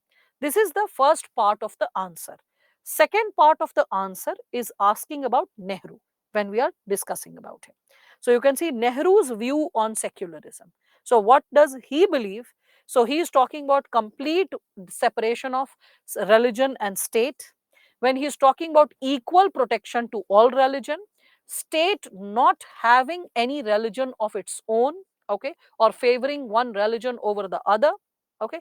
And again we can see that it is like not state can interfere with the matters of religion if it is associated with bringing social reform. For example, we can see caste discrimination, dowry, sati, triple talaq, all of it can be like incorporated over here. So to bring legal rights, to bring social reform, secularism can allow intervention with the cultural practices, religious practices of a specific religious community. Then further, Nehru believed that secularism is a complete opposite of communalism of all kinds of communalism, because communalism is a threat to national unity. And for him, secularism is not just a principle, plus, along with a principle, it is the only guarantee for unity and integrity of India. If we are not exercising secularism, we will not survive as a nation state in totality. We will succumb, we will crumble to exist as an independent country. Okay, so Nehruvian idea you are substantiating in the answer, and that is how you end up writing it. Then finally, I have given you one more segment pertaining to differentiate between nationalism and pluralism. I had discussed this, remember, few days back. Someone of you had asked, and I said, why don't you search difference between patriotism and nationalism? And in nationalism, why don't you read the essay of Tagore? So this, if asked as question, discuss Tagore's criticism of nationalism and its relevance today. So difference between nationalism and pluralism. Pluralism is diversity, and nationalism, if we are talking about narrow nationalism, so narrow nationalism is like Hindu nationalism, Islamic nationalism, Sikh nationalism, and that can pose a threat to national integrity, national unity. Because the moment you say Hindu nationalism or Islamic nationalism or Sikh nationalism, you'll either remove other people from the country, or if you'll keep them as second grade subordinate citizens. Either way, it will threaten unity, equality, harmony, brotherhood in a country. So you will be reading this, okay? Read this as a homework, okay? And like be prepared with this. Just read it. It's like one go information. And if you get stuck, I'm definitely there to support you. So Rabindranath Tagore's critique of nationalism, what he had criticized and how it is relevant even today. So you can reflect upon this, okay? And it is something very simple. What I explained you in a brief segment, elaboration of it is given. So you'll read it and you'll be like, oh yes, I understand. Patriotism is something which we can like always endorse, because patriotism is unconditional love for one's country, where you are ready to sacrifice your personal well-being for the greatness of the country. So patriotism is good and essential. In services, you need patriotism. Whether you're a police officer, army officer, civil servant, you're a teacher, you're a lawyer, you're a doctor, patriotism is something which is essential. But nationalism, where you are defining the idea of nation as per your community, your people, your identity, this will encourage identity politics, and this can lead to divisive politics or division of the country per se. All right, so you can go through all these ideas, okay, and then we can reflect upon the given dimension. I have also given Mahatma Gandhi's quotation and explained that those who say religion has nothing to do with politics do not know what religion is, okay. So this is a very interesting quotation. You can reflect upon this. So Tagore's answer and Gandhiji's answer, you can read, you can substantiate, you can understand the approach, and after understanding the approach, you can further elaborate. All right, so this is it for today. I'll be wrapping it up, because again, like tomorrow morning I have to come, so I'll have to take a break, and we'll continue with this discussion tomorrow. So Western philosophers and thinkers, ancient we have completed. We'll be heading to medieval and modern tomorrow. All right, please start seeing the bullet notes which has been provided in ethics notes, and just go through it. That will also fix your basics. All right, so this is it for today. Thank you, all of you. Good night and take care.